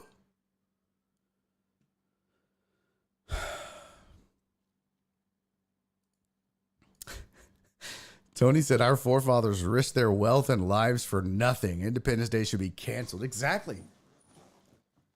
We didn't throw all that tea in the harbor for nothing. We did it so that Joey Chestnut could shove weenies in his mouth 5 at a time. If not now, then when? Joe Bro said vegan hot dogs. I didn't know plants had lips and buttholes. Oh, now that's a good point. That reminds me, I saw a thing that said organic cookies. I was like, oh, really? Organic cookies. On what farm? On what farm are we growing these cookies? Huh? Where's the cookie farm? Where are we growing these organic cookies? The fuck out of here. They'll just say whatever they want. Welcome to Barry on Deck, a organic, GMO, non-GMO show. That's what I'm going to start doing. I'm just going to have a non-GMO, organic, just a whole bunch of stupid ass labels. And what should we call this show? What should we call this show? Oh, that's a good point, Spoon. In the trees with the elves. That's a fair and valid point. Fair and valid, sir. Fair and valid. What up, Nate? Good to see you, sir. I love shoving weenies in my mouth. That's a quote from Nate. It's on the screen. I didn't say that out loud. Although it is true, I do like wieners. I had 2 for lunch today. Grow up. Grow up. Wieners are great. Hey, Sensei Bullrog. What up, pimp? I'm going to tell you right now, I'm going to tell you why Sensei Bullrog is one of the dopest dudes on Twitch. Yeah, I'm going to tell you why. Can I tell you why, chat? I'm going to tell you why. Because this man will give you a shout out. He will subscribe. He will give you props. He will push and plug your channel when you ain't even live. You know who else does that? Fucking nobody. Can I get one of the mods to give a shout out to Sensei Bullrog in the chat, please? Because that man, no other creator other than Bash, Bash and Sensei Bullrog are the only creators on Twitch right now that show love to your boy. So mods, please give my dog a shout out. And chat, I would ask chat, that if you have not already gone and given that man a follow on his channel, for the love of God, mosey on over to his channel and just click the little follow button. It's free, for fuck's sake. And the man has supported this channel and my stupid ass for a really long time in so many cool and dope ass ways. I mean, this is the least I could do, we could do as a community for his love and support. It's free. It's free. Just do it. Also, he loves wieners too, is the word on the street. Thank you guys. Yeah. Just get on, mosey on over there. Click the little heart. It says follow. It's free and easy. Oh, that's good, Spoon. Yeah, sugar-free, caffeine-free berry on deck. I like that. Plant-based BOD. That's good. Berry on deck. Certified rotten. Okay, now that's not. I don't like that. Certified biodynamic instead of biodynamic. Oh, is that? I didn't even know biodynamic was a thing. Okay, now Nate to the corner. I don't know what that means. Oh, because Nate said he loves shoving weenies in his mouth. Hey, listen, don't judge, Amos, just because you don't like them. What kind of meat do you shove in your mouth, Amos? Huh? Amos, what meats do you shove in your mouth? You like a little butt, a little pork butt, a little rump roast? You're, Amos eats ass. Little pork butt. Ain't nothing wrong with that, Amos. We had pork butt last night. I ate ass last night. It's delicious. We cooked ass in the pressure cooker. It's delish. You haven't eaten ass until you've eaten ass in a pressure cooker. Oh my God. You just marinate some ass in some apple cider vinegar and put that ass in a pressure cooker for a bit and then air fry it for a bit. Oh my God. So good. So good. Okay, so this is giving me an idea. I need to rewrite the show intro. I think it's time. McLovin said, that's gross, Barry. I'm talking about a pork butt. Like a pork, it's called pork butt ribs. McLovin, grow up. I mean, a guy can't eat some wieners and some butt? Bro. Jesus Christ, you're just so immature, dude. They're right here. I mean, it's just... Felix said, get that ass in the pressure cooker. See? See? Felix gets it. I don't know if I said that right. Probably not.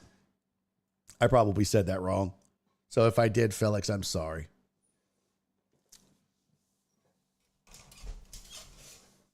Yeah, Sensei Borok said it's only polite to eat butt after wieners. What I love is that Amos, this is making Amos super uncomfortable. And, oh, Mark says, I enjoy smoking butt. Who doesn't enjoy smoking a butt? Huh? Come on. Amos, you don't enjoy a good smoked butt? Huh? Come on, Amos. Dude, look, come here. Let me show you. Amos, get over here. Let me show you something. Look at that. Look at this, Amos. Look at that. Oh, look at that. See, this is what I'm talking about. Look at that. That, my friends, is pork butt ribs, Amos. Get on board. Why are you looking at my butt, Amos? Amos is looking at my butt. No, for real, though. I had bought some pork butt ribs. Boston. It's called Boston pork butt ribs. Actually, it was pork Boston butt country style ribs. H-E-B had them on sale. I'd never had them before. They were boneless. So I was like, well, let me just buy them and I'll figure out how to cook them. Oh, I remember that, Clarence. Hot dogs. Armor hot dogs. Yeah, those are some sexy butts, aren't they, Felix? How do I say it, by the way? How do I pronounce it? Mark said, how does a butt have ribs? It just does, okay? It just does. But yeah, I was surprised that, remember the other day we were talking about making a brisket in the oven? And I was like, I would never. Oh, Felix. Thank you, Felix. I butchered that, and I'm a terrible person. So my apologies, Felix. If that is your real name. I like Felix better. Like Felix. Okay, I'll fuck off. Oh my God, Mark. Actually, the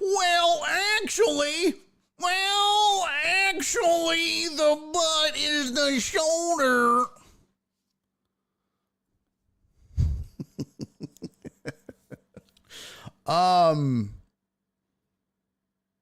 I made ribs in the pressure cooker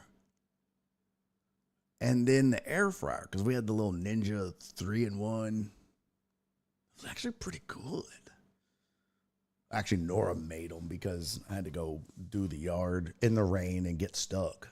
It wasn't bad. I mean, it wasn't anything like, like what Rob would make. It wasn't like that. But to whip ribs up in 30 minutes, well, not counting the marinade.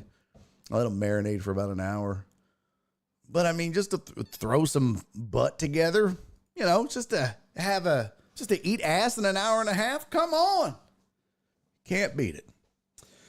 Okay, we got the sports out of the way. Yes, 1 and 2. Don't forget tonight, right there, if you're in Houston, oops, right here. If you're in Houston, there might be, I don't think it's sold out yet. The first show was sold out when I went and looked. But if you want to come check out a show, Connor Wood is at the Houston Improv. Yeah, there's still tickets for the late show, 9:30. I'm only doing 10 minutes, though. But I won't be doing the PETA joke. It's not ready. Hadn't written it yet. I mean, I guess I could just get on stage and rant, but that's not funny yet. So yeah, come do that. Speaking of food, Chick-fil-A has a new sandwich out. I was trying to get to this last week and didn't. What do we think about this? I don't know. I really had high hopes. I did. I wanted this to be delicious. I want Chick-fil-A to win. I'm a big Chick-fil-A fan. Chip? I'm a big Chick-fil-A fan. Y'all know that from my days at ESPN Radio. I'd show up every single day with Chick-fil-A. I would stop on the way to work every day on my way to the studio, and I'd get Chick-fil-A. Every day. Every day. For a while, it was Subway when I was super fat, trying to get skinny. And then I got skinny. And then once I got skinny, I started eating Chick-fil-A every day. And even then, I would still get like grilled nuggets or stuff. But then I got fat again and said, screw it. But this This is the, what is this called? This is maple, let's see, brown sugar, pepper, bacon, sweet heat pickles, and a maple flavored bun with grilled chicken, pepper jack cheese, and lettuce. Does that do it for you, chat? I mean, it doesn't even look that good, if I'm being honest. It's the maple pepper bacon sandwich.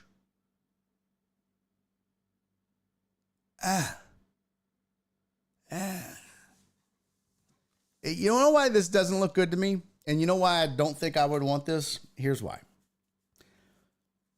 Chick-fil-A can't melt cheese. They don't melt their cheese. They can't melt their cheese. How do I know they can't melt their cheese? I actually wrote a joke about this because this really happened. I wonder if I could find the joke.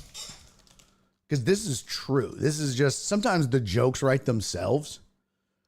I'm going to go find it because I literally just wrote it down as I left the drive-thru. Because I had a woman tell me this in the drive-thru. Let's see. Leave me alone, Evernote, you raggedy bitch.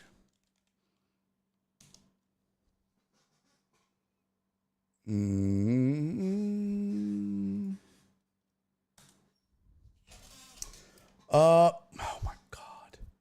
Fuck off, Evernote. Jesus Christ, you're worse than the questions at the gas pump. Fuck.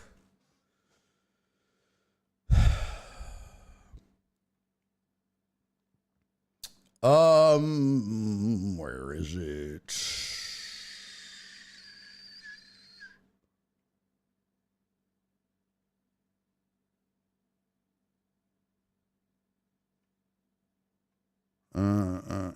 Where'd it go? Where'd it go? Where'd it go? Where'd it go? Where'd it go? I can't find it now. Fuck. Well, I was at the restaurant and I had gotten I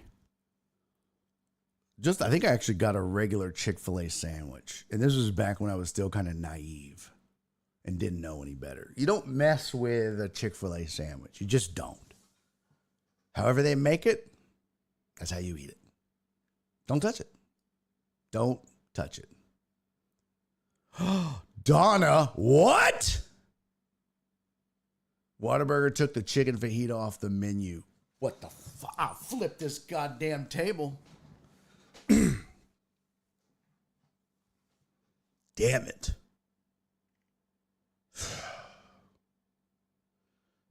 Total Dow said, what takes longer, ass in the pressure cooker or mower out of the ditch? Ass in the pressure cooker. Mark said it looks good. You still not getting into heaven. True. Chick-fil-A lost me when they got rid of the chicken salad. Don't make my bacon sweet. Okay. Donna's shook. What? No! And Spoon said, nah, and I'm fat. Okay. Total Dallas said, sounds like flavors I go for. I don't get why people love Chick-fil-A. It's mid. Oh, you're lucky I've used the timeout for the day, Nate. You'd catch it. You'd catch these timeout hands, sir. That sandwich is trying too hard. I would agree with that. You can get pork at Chick-fil-A. Yeah, bacon. Yes. Well, they're not. What were you expecting? Halal? Were you expecting like some sort of like Jewish Chick-fil-A? Let me get a brisket sandwich. Let me get, it's like a halal. Yeah, let me get a falafel fillet. Welcome to falafel fillet. Hello. Welcome to hummus fillet. What the fucking shit is that? Do not put mustard on a Chick-fil-A. Total Dallas, oh my God. I swear to God. If I was with you and I saw you put mustard on a Chick-fil-A sandwich, I would call the authorities. Oh my God, I would turn you in. I'd call ICE. I would call Homeland Security. I would call everybody. CSI. Amy said not into sweet pickles, and they gave my daughter food poisoning a few weeks ago with an undercooked sandwich. So out on them. Fair enough. Beyond the berry on deck. There you go. 100% plant-based. Be innocent, have at least turkey bacon. No. Why? Why? Clarence, I'm just happy McDonald's brought back the steak and egg and cheese bagel. Although I don't think it tastes the same as before. Oh, man, I'm just a sausage McMuffin with egg kind of guy. Boy, I could probably eat 4 of those in the morning. They're so good. Anyways, I'm at Chick-fil-A. I get a Chick-fil-A sandwich, and I'm like, man, go on and bless it with some cheese. Go on and bless it with some cheese, sis. I swear to God. So I asked them to put some cheese on the sandwich, right? And when they do, they never, like the cheese never melts. They just put a cold slice of cheese on the sando. And I was like, hey, when you do that, could you melt the cheese?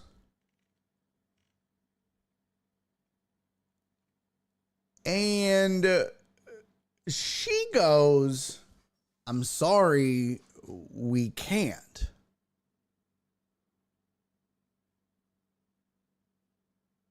I was like, what do you mean you can't? She goes, yeah, we can't melt the cheese.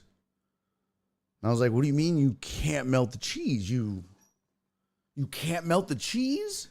How come you can't melt the cheese? She goes, we don't have the equipment to melt the cheese. I shit you not. This is what the lady at the drive-thru is telling me at a Chick-fil-A when I requested that they melt the cheese that I asked them to put on my number 1. Could you melt the cheese? I can't. You can't? I can't. Why can't you? We don't have the equipment to melt the cheese. Bitch, you don't have a microwave in a Chick-fil-A. All this money you're making, y'all don't have a microwave. You don't have a microwave. Get a hairdryer. What do you mean you can't melt a slice of cheese? You are the most efficient. I mean, Chick-fil-A is more efficient than the government. They're more efficient than banks. They're more efficient than Walmart. They're the most efficiently run organization in the world. They can pump through 7,000 fat ass sons of bitches in 5 minutes. But they can't melt a slice of cheese? Bro, what?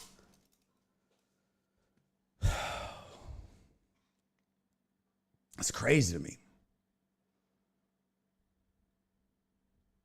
It's crazy. But one thing I do like doing. Nasty Nate said, weak ass chicken sandwich, Popeyes is way better. Yeah.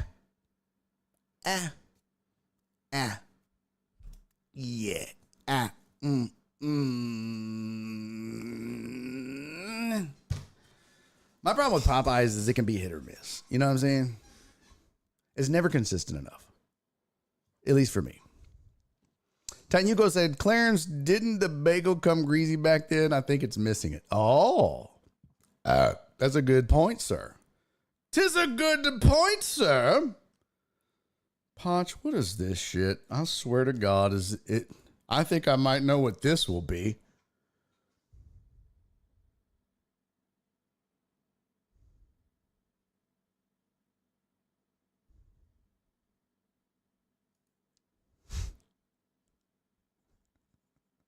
I hate you. Yeah, I hate you, Podge. You would clip it. Jerk ass, jerk Podge. No one needs to watch the clip, okay? No one needs to watch it. No one needs to watch the clip. There's no reason to.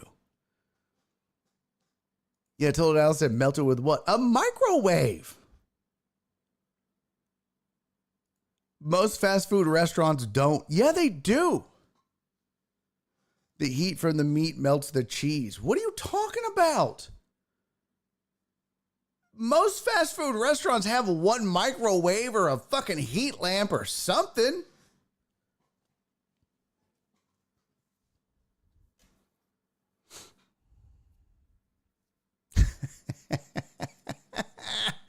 Jared said, this is how Barry goes viral. Records his order and conversation with Chick-fil-A drive-thru, gets to the window, pulls out a blow dryer, and holds off the line just to melt the cheese. Yeah, I should do that. At McDonald's, the heat from the meat melts the cheese. Yeah. Heat from my meat.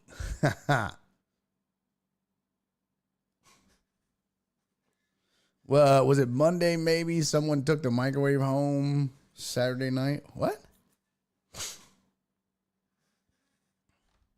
Amos said you have to get it hot out of the grease and leave it wrapped for a few minutes. The cheese will melt. What? Joe Bro's pissed off. He said, okay, God damn it. This is a hill I will die on. There is no such thing as fucking turkey bacon. Turkey does not have a bacon. Stop it. Stop it. Stop. Yeah, I would agree. Just because you make long, flat strips that look like pork bacon doesn't make it bacon. It's turkey strips. Call it that. Call it turkey fakin'. Don't call it bacon. Call it bacon. Right? Have a little fun with it. A little turkey fakin'. Have some fun with it. Liven it up. It gets the people going. Don't call it bacon because it's not bacon.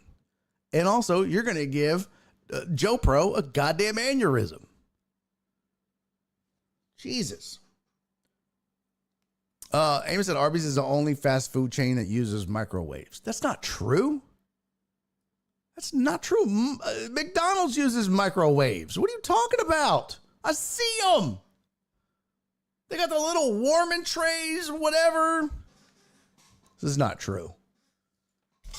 This is not true. Does Chick-fil-A have a way to melt cheese on your sandwich?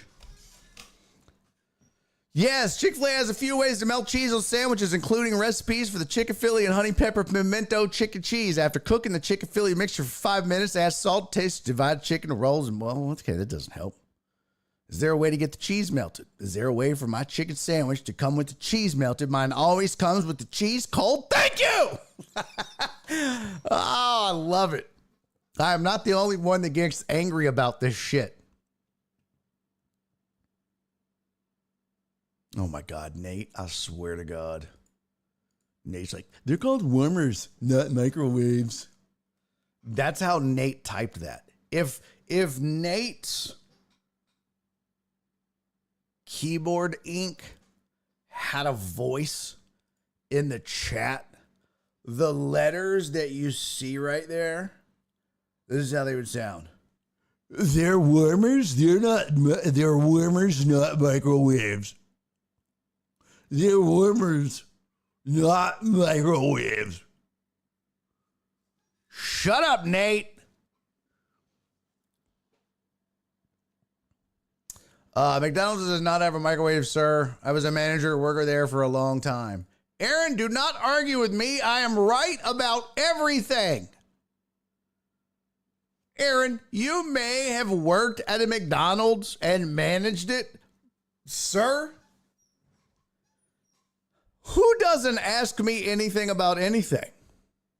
Okay. Now, you may have worked there, trained people, whatever. Sir, I'm the smartest person I know. And I do ask me anything about anything. Duh.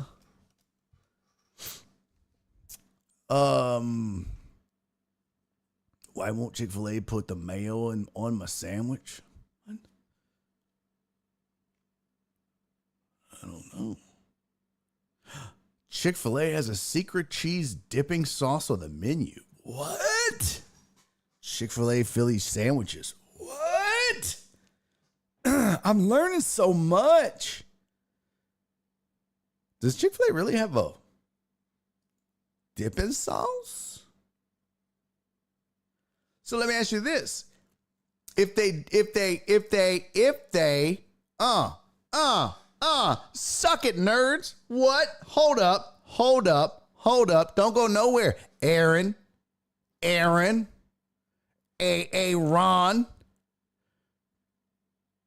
Don't go nowhere. Because if Chick-fil-A doesn't have a microwave, well then, pray tell how, sir? I say, sir. How the fuck are they warming up this macaroni? Huh? How they doing that, macaroni, Tony? Yeah, now what, punk? Huh? It's on, punk. Dragonfly Jones, still the best. It's on, punk. Swear to God, Dragonfly Jones might go down as the greatest character in the history of sitcoms.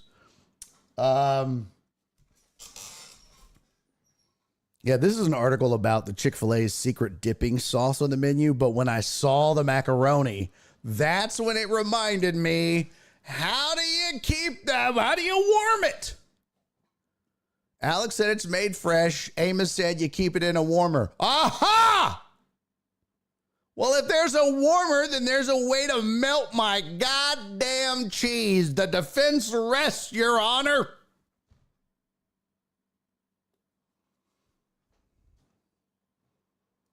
That lady's a liar. They do have the means to melt cheese. Aaron said, I don't know. I only know about McDonald's and Sonic, sir. Ooh. PB Dub said steam tray. You stay out of this, Dubs. No one asked you. Ooh, those bees are freaking me out. Get out of here. That's gross.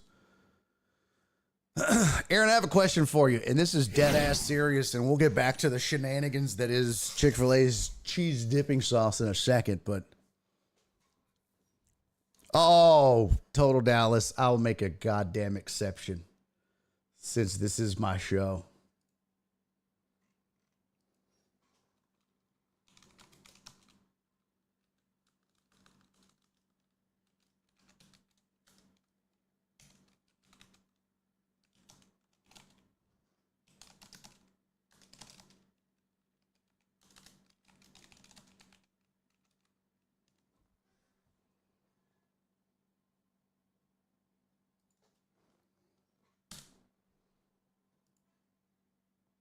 Oh, damn it, it's out of stock. It won't even let me do it. I was going to time your bitch ass out again.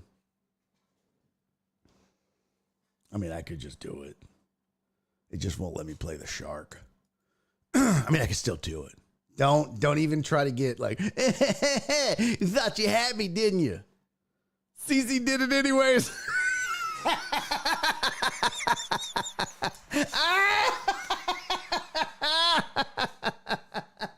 She said, happy birthday to me. Oh, that's hilarious.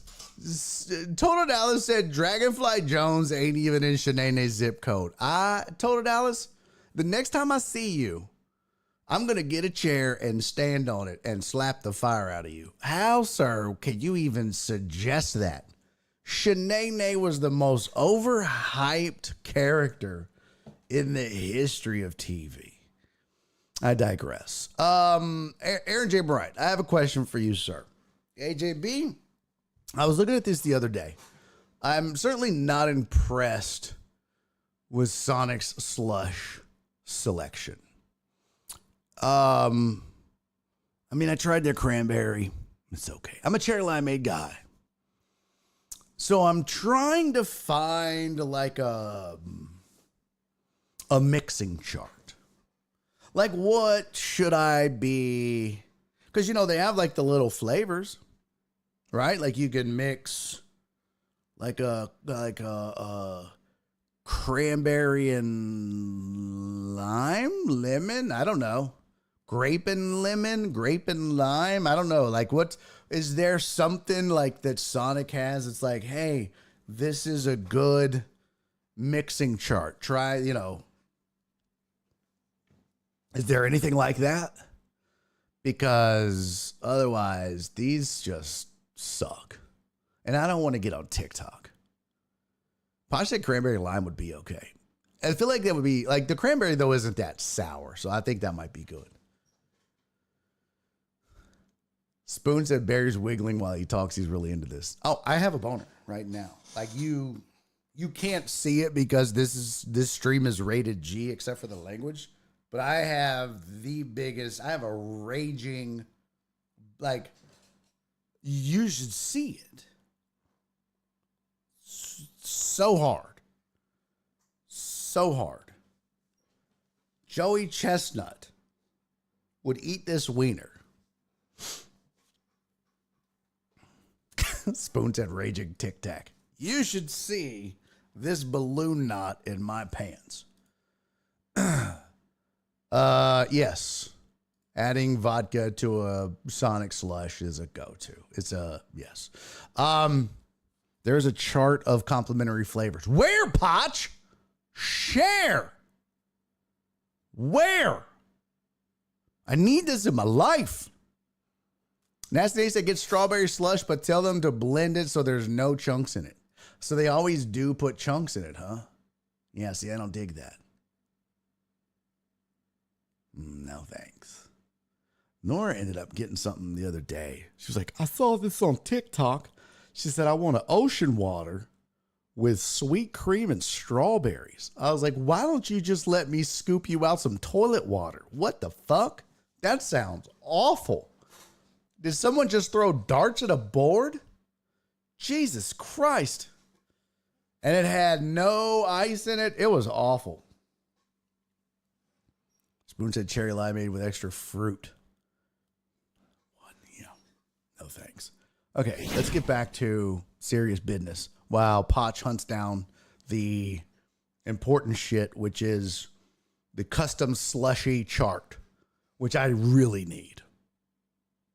Like, really, really need. Where's this goddamn... I can't see. I cannot see. There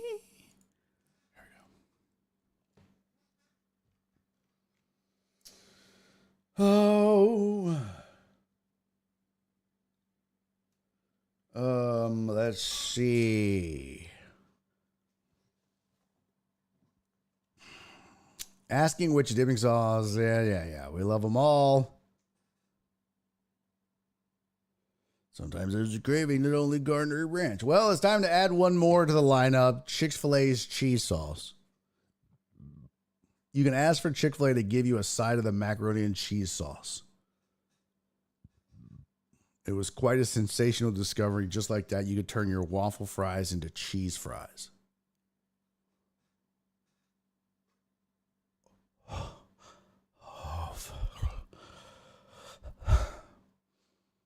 What happened?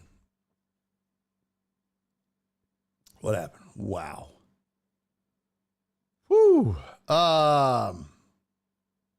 This is when TikToker Beauty of the Foodie posted that you can, in fact, ask for it. From there, we can't help but think of the possibilities. Use the cheese sauce, which is about 160 calories, as a dipping sauce for nuggets, chicken sandwich, and fries. It comes in the same small container as the mac and cheese side, which happens to be the optimal dipping size for a myriad of tasty items. Is it weird? Is it a weird request? Maybe. Will you regret not trying it for the sake of sounding weird? Definitely. If you love cheese fries, yes. Chick-fil-A hack might just become... Okay, I'm definitely got to try that. Yes. I gots to try that. That sounds fucking amazing. Oh my God. Potch. Smart blend of flavor guide. Oh my God.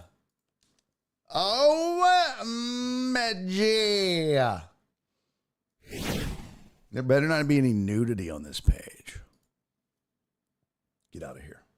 Flavor combinations and pairings. I swear to God, I'm going to be a Sonic slush sommelier. That's what I'm going to be. I'm going to be a Sonic slush sommelier. This is going to be amazing. Cocktails, food, cakes, the flavor guide. Wait a minute. This is the Sonic slushes. This is his Sonic slushes. They don't have coriander at Sonic? What the fuck is this, Potch? Cucumber? God damn it, Potch. What in the shit is this? I just wanted Sonic pairings. Sonic slush combinations. Main ingredient and fruit. Oh, okay. So you're supposed to just... Oh, okay. So cherry and citrus. Cherry and peach. Cherry and plum. Oh, well, why don't you make me work for it, Potch? Jesus.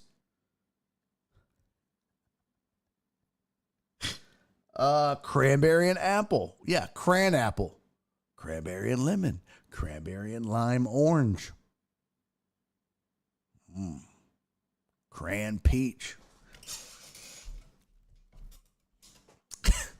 Potch said, no, it's flavors that pair well, you uneducated swine. Oh, okay. I really think Potch would get a cucumber slush. I really do. I feel like that's something Potch. That's so Potch.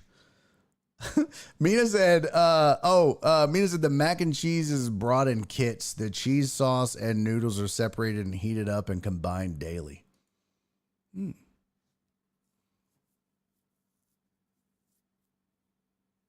Mina, I just realized I'm on lag and we were past that segment. No. It's still good info. It's still good info. Listen, it's never too late to fillet. Okay? You could have posted that shit to midnight tonight. Your link didn't come up, Spoon. It came up as 3 dots. You're not a VIP yet, Spoon.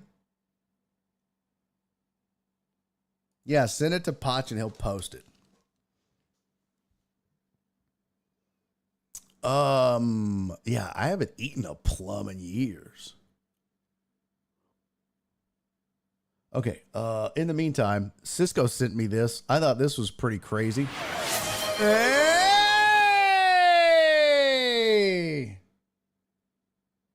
Wallace, let's go! Wallace in the house!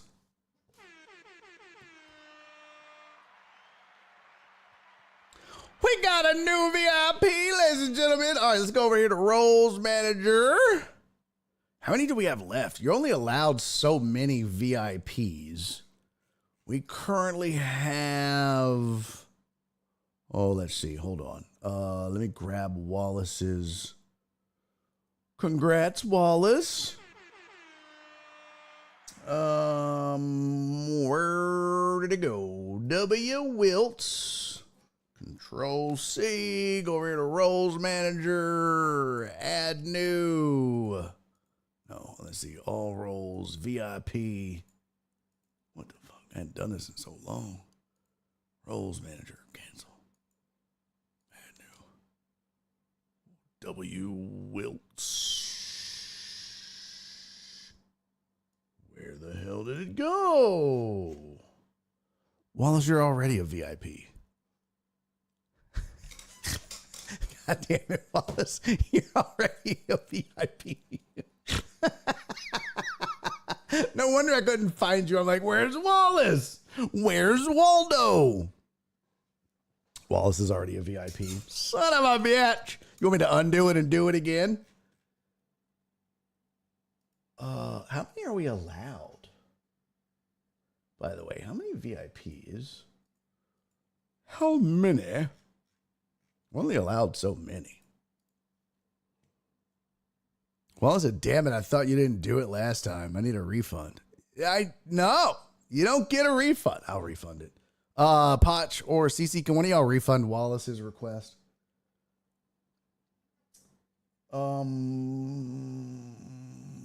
Let's see, viewer rewards. I think I could do it, Wallace. I think I got it.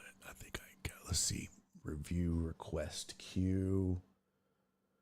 Oh, that was 3 months ago. Jeez. Uh-oh. 0. Did you, Potch posted the link. That was a valuable timeout points for Total Dallas. Oh, Potch, did you get it? Because I don't see it now. It's gone. I hope you did it. We may just have to add it if you didn't. Oh, okay. Damn it, I keep forgetting that thing on Twitch. This is my, let's see. Oh, there it is.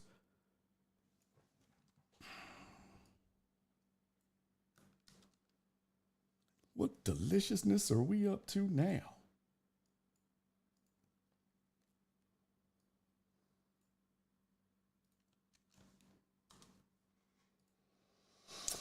All right.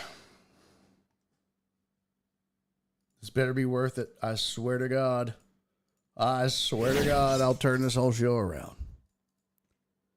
You have the diamond icon in front of your name, Wallace, for VIPs. Yes. Donna, I love you, sweet thing. Thank you for hanging out. As always, you're the best, Donna.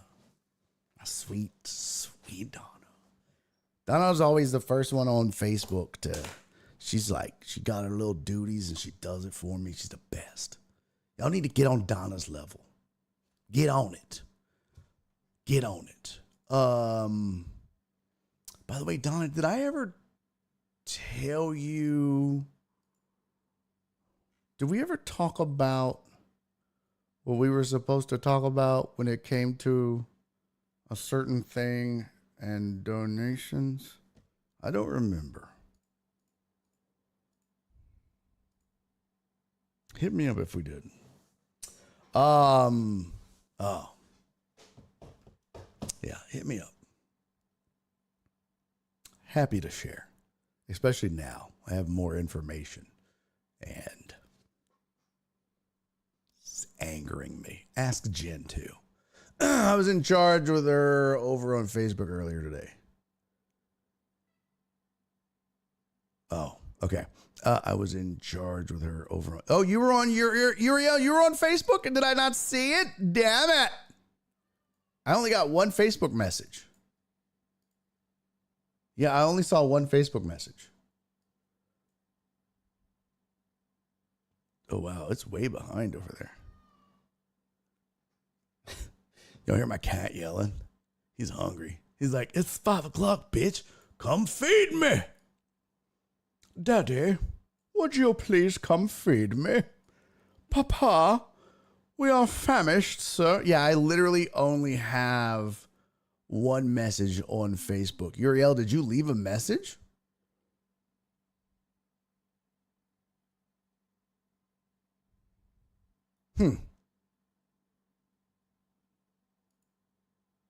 Because I swear to you, buddy, I only see one. I see Donna's that said howdy 2 hours ago. And that's it. All right, let me check out Spoon's. Let's see what we got here. Best Sonic drink combinations. Excuse me. I thought I did. I had all the platforms open. No, I only see the one, fam. Look, I'll show you. Because I'm sure you think I'm a damn lie. This is the Facebook producer. Right? And you see this right here? See that where Donna said howdy? That was 2 hours ago. That's the only message I got under comments. That's it.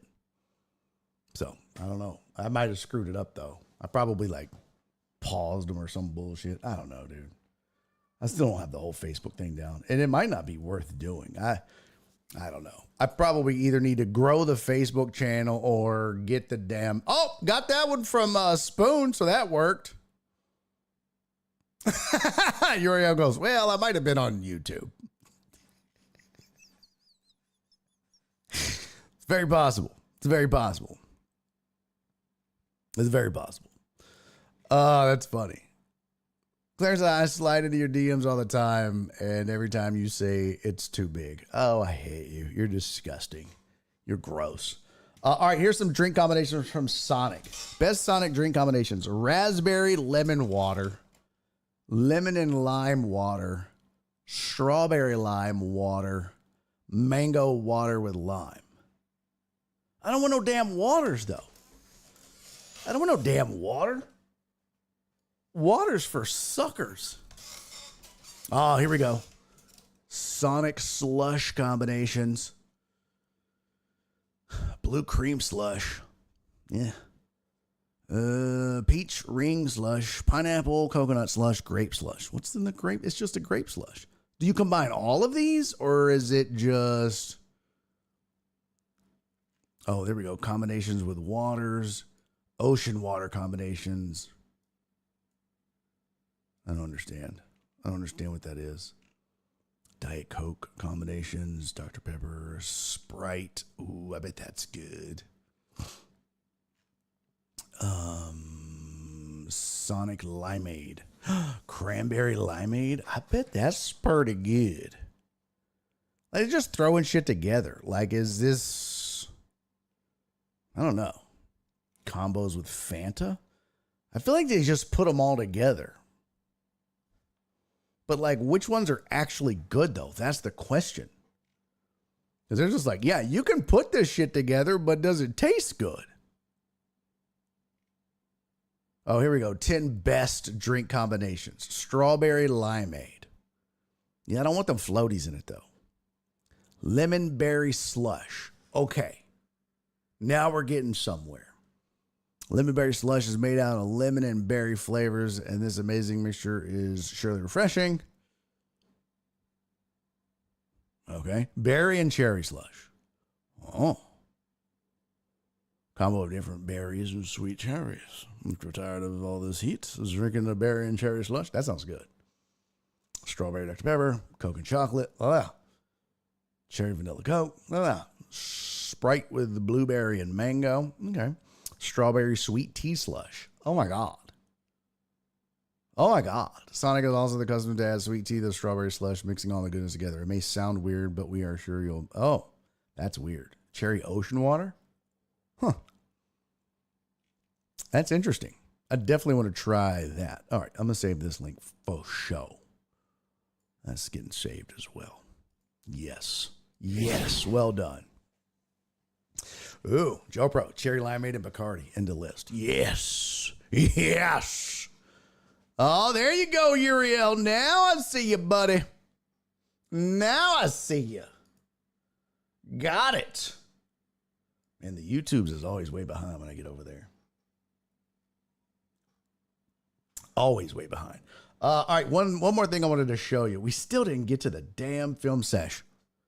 Hey, Jesus, what's up, homie? Good to see you. Let's roll. We're going to go a few minutes extra because two things I wanted to show you. One, I wanted to show you this. I've always had a dream of wanting to be in a band, and not your typical band. I want to join a mariachi band.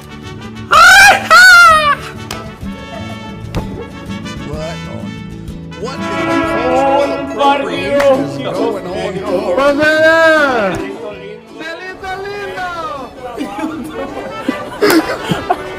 Come on, let's just take over this. Aye, this is hard work. I'm sweating for him. Hey, here's Will Anderson. Let's get him. I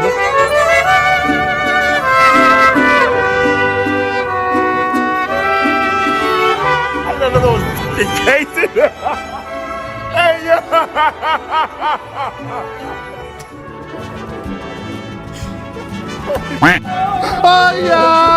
Yeah. How long did it take you to know? Dude, it took me a second.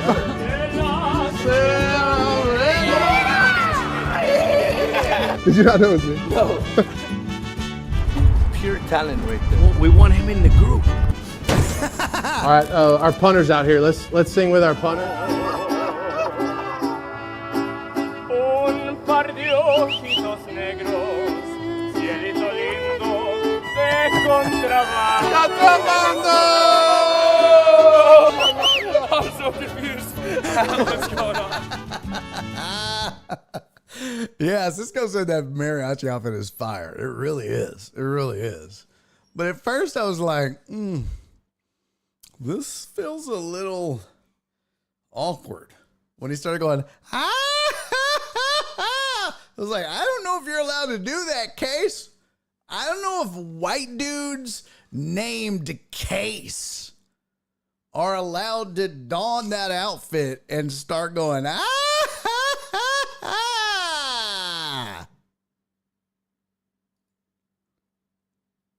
Like, is that okay?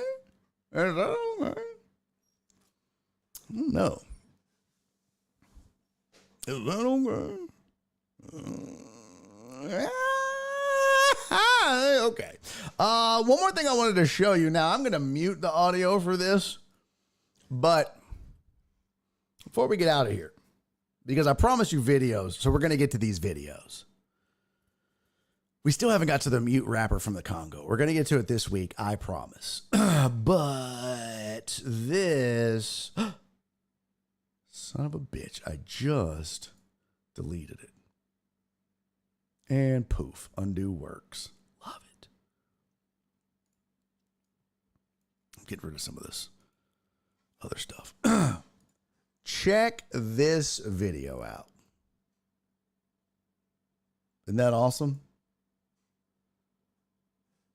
Hold on here. Wait a damn minute. Hold on. Here we go. All right. Check this out. This, again, I'm not going to play the audio, but y'all need to see this. Now, remember at the beginning of the show, I teased this and said, I have a video that you don't want to miss. It's crazy.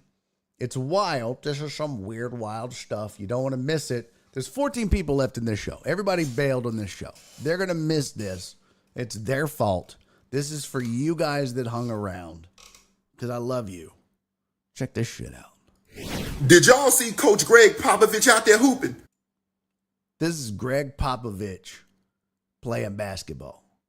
My man's is balling. Have y'all seen this video? Look at him. Look at Pop's in his 70s. Oh, between the legs? Bro, knocking down shots, bodying up. Like, dude, you can't hold me. Like, bro, what? Triple teamed in the corner, finds the open man.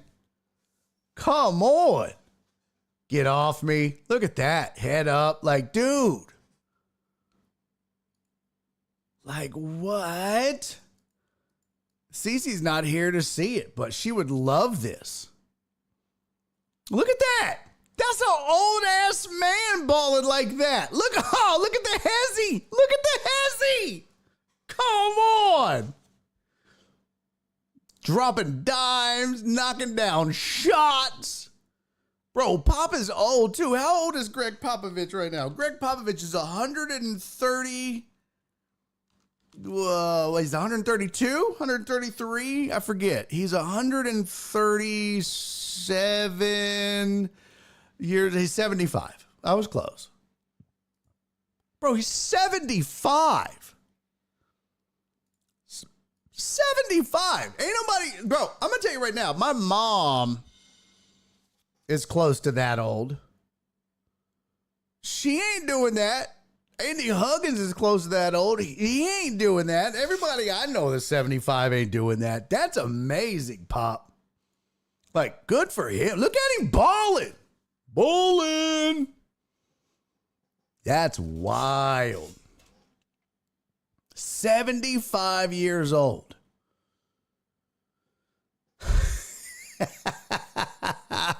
Cisco said Mavs announced replacement for Kyrie. Preg Gapovich. The Celtics, they've replaced Kristaps Porzingis with Preg Gapovich. That's funny. Yo, that's crazy, man. Big Pop. That's crazy. If that's true, I want to believe it's true. I mean, that it looks to be him. I don't see why it wouldn't be. you know, you never know on the internet. But yeah, that's got to be. Somebody goes, that's not him. That's Ric Flair, which I thought was hilarious. Deep fake AI. Yeah, right. Spoon said Pops played college ball. It shows shit. Pretty dope. All right, let's get out of here. A little extra. Did a little extra. Yeah, Clarence said, I'm glad they were having fun because 5 years ago, that was no fun to Texans. Now, my only fear, when I saw that, Clarence, my only fear about the mariachi outfit, at first, when Cisco sent me the mariachi outfit, I was like, oh, shit. I hope this isn't like they're all getting mariachi outfits, like the whole team, like the Letterman jackets. I was like, for the love of God, please don't make this be Letterman jackets. Please. But it was just Case. Thank God. Thank God. And shout out Greg Popovich. Bowling! All right, tomorrow we'll get to some more videos. I promise. We're going to get to the mute rapper and the bull going into the stands and just decimating a lady. I mean, just decimating her. And it's just crazy. So we'll do a film session on that. Again, if you get a chance and you're bored tonight, hey, come hang out with me at the Houston Improv. Be a good time. Hey, man, thank you, Mark. Thank you, Uriel. Appreciate you guys.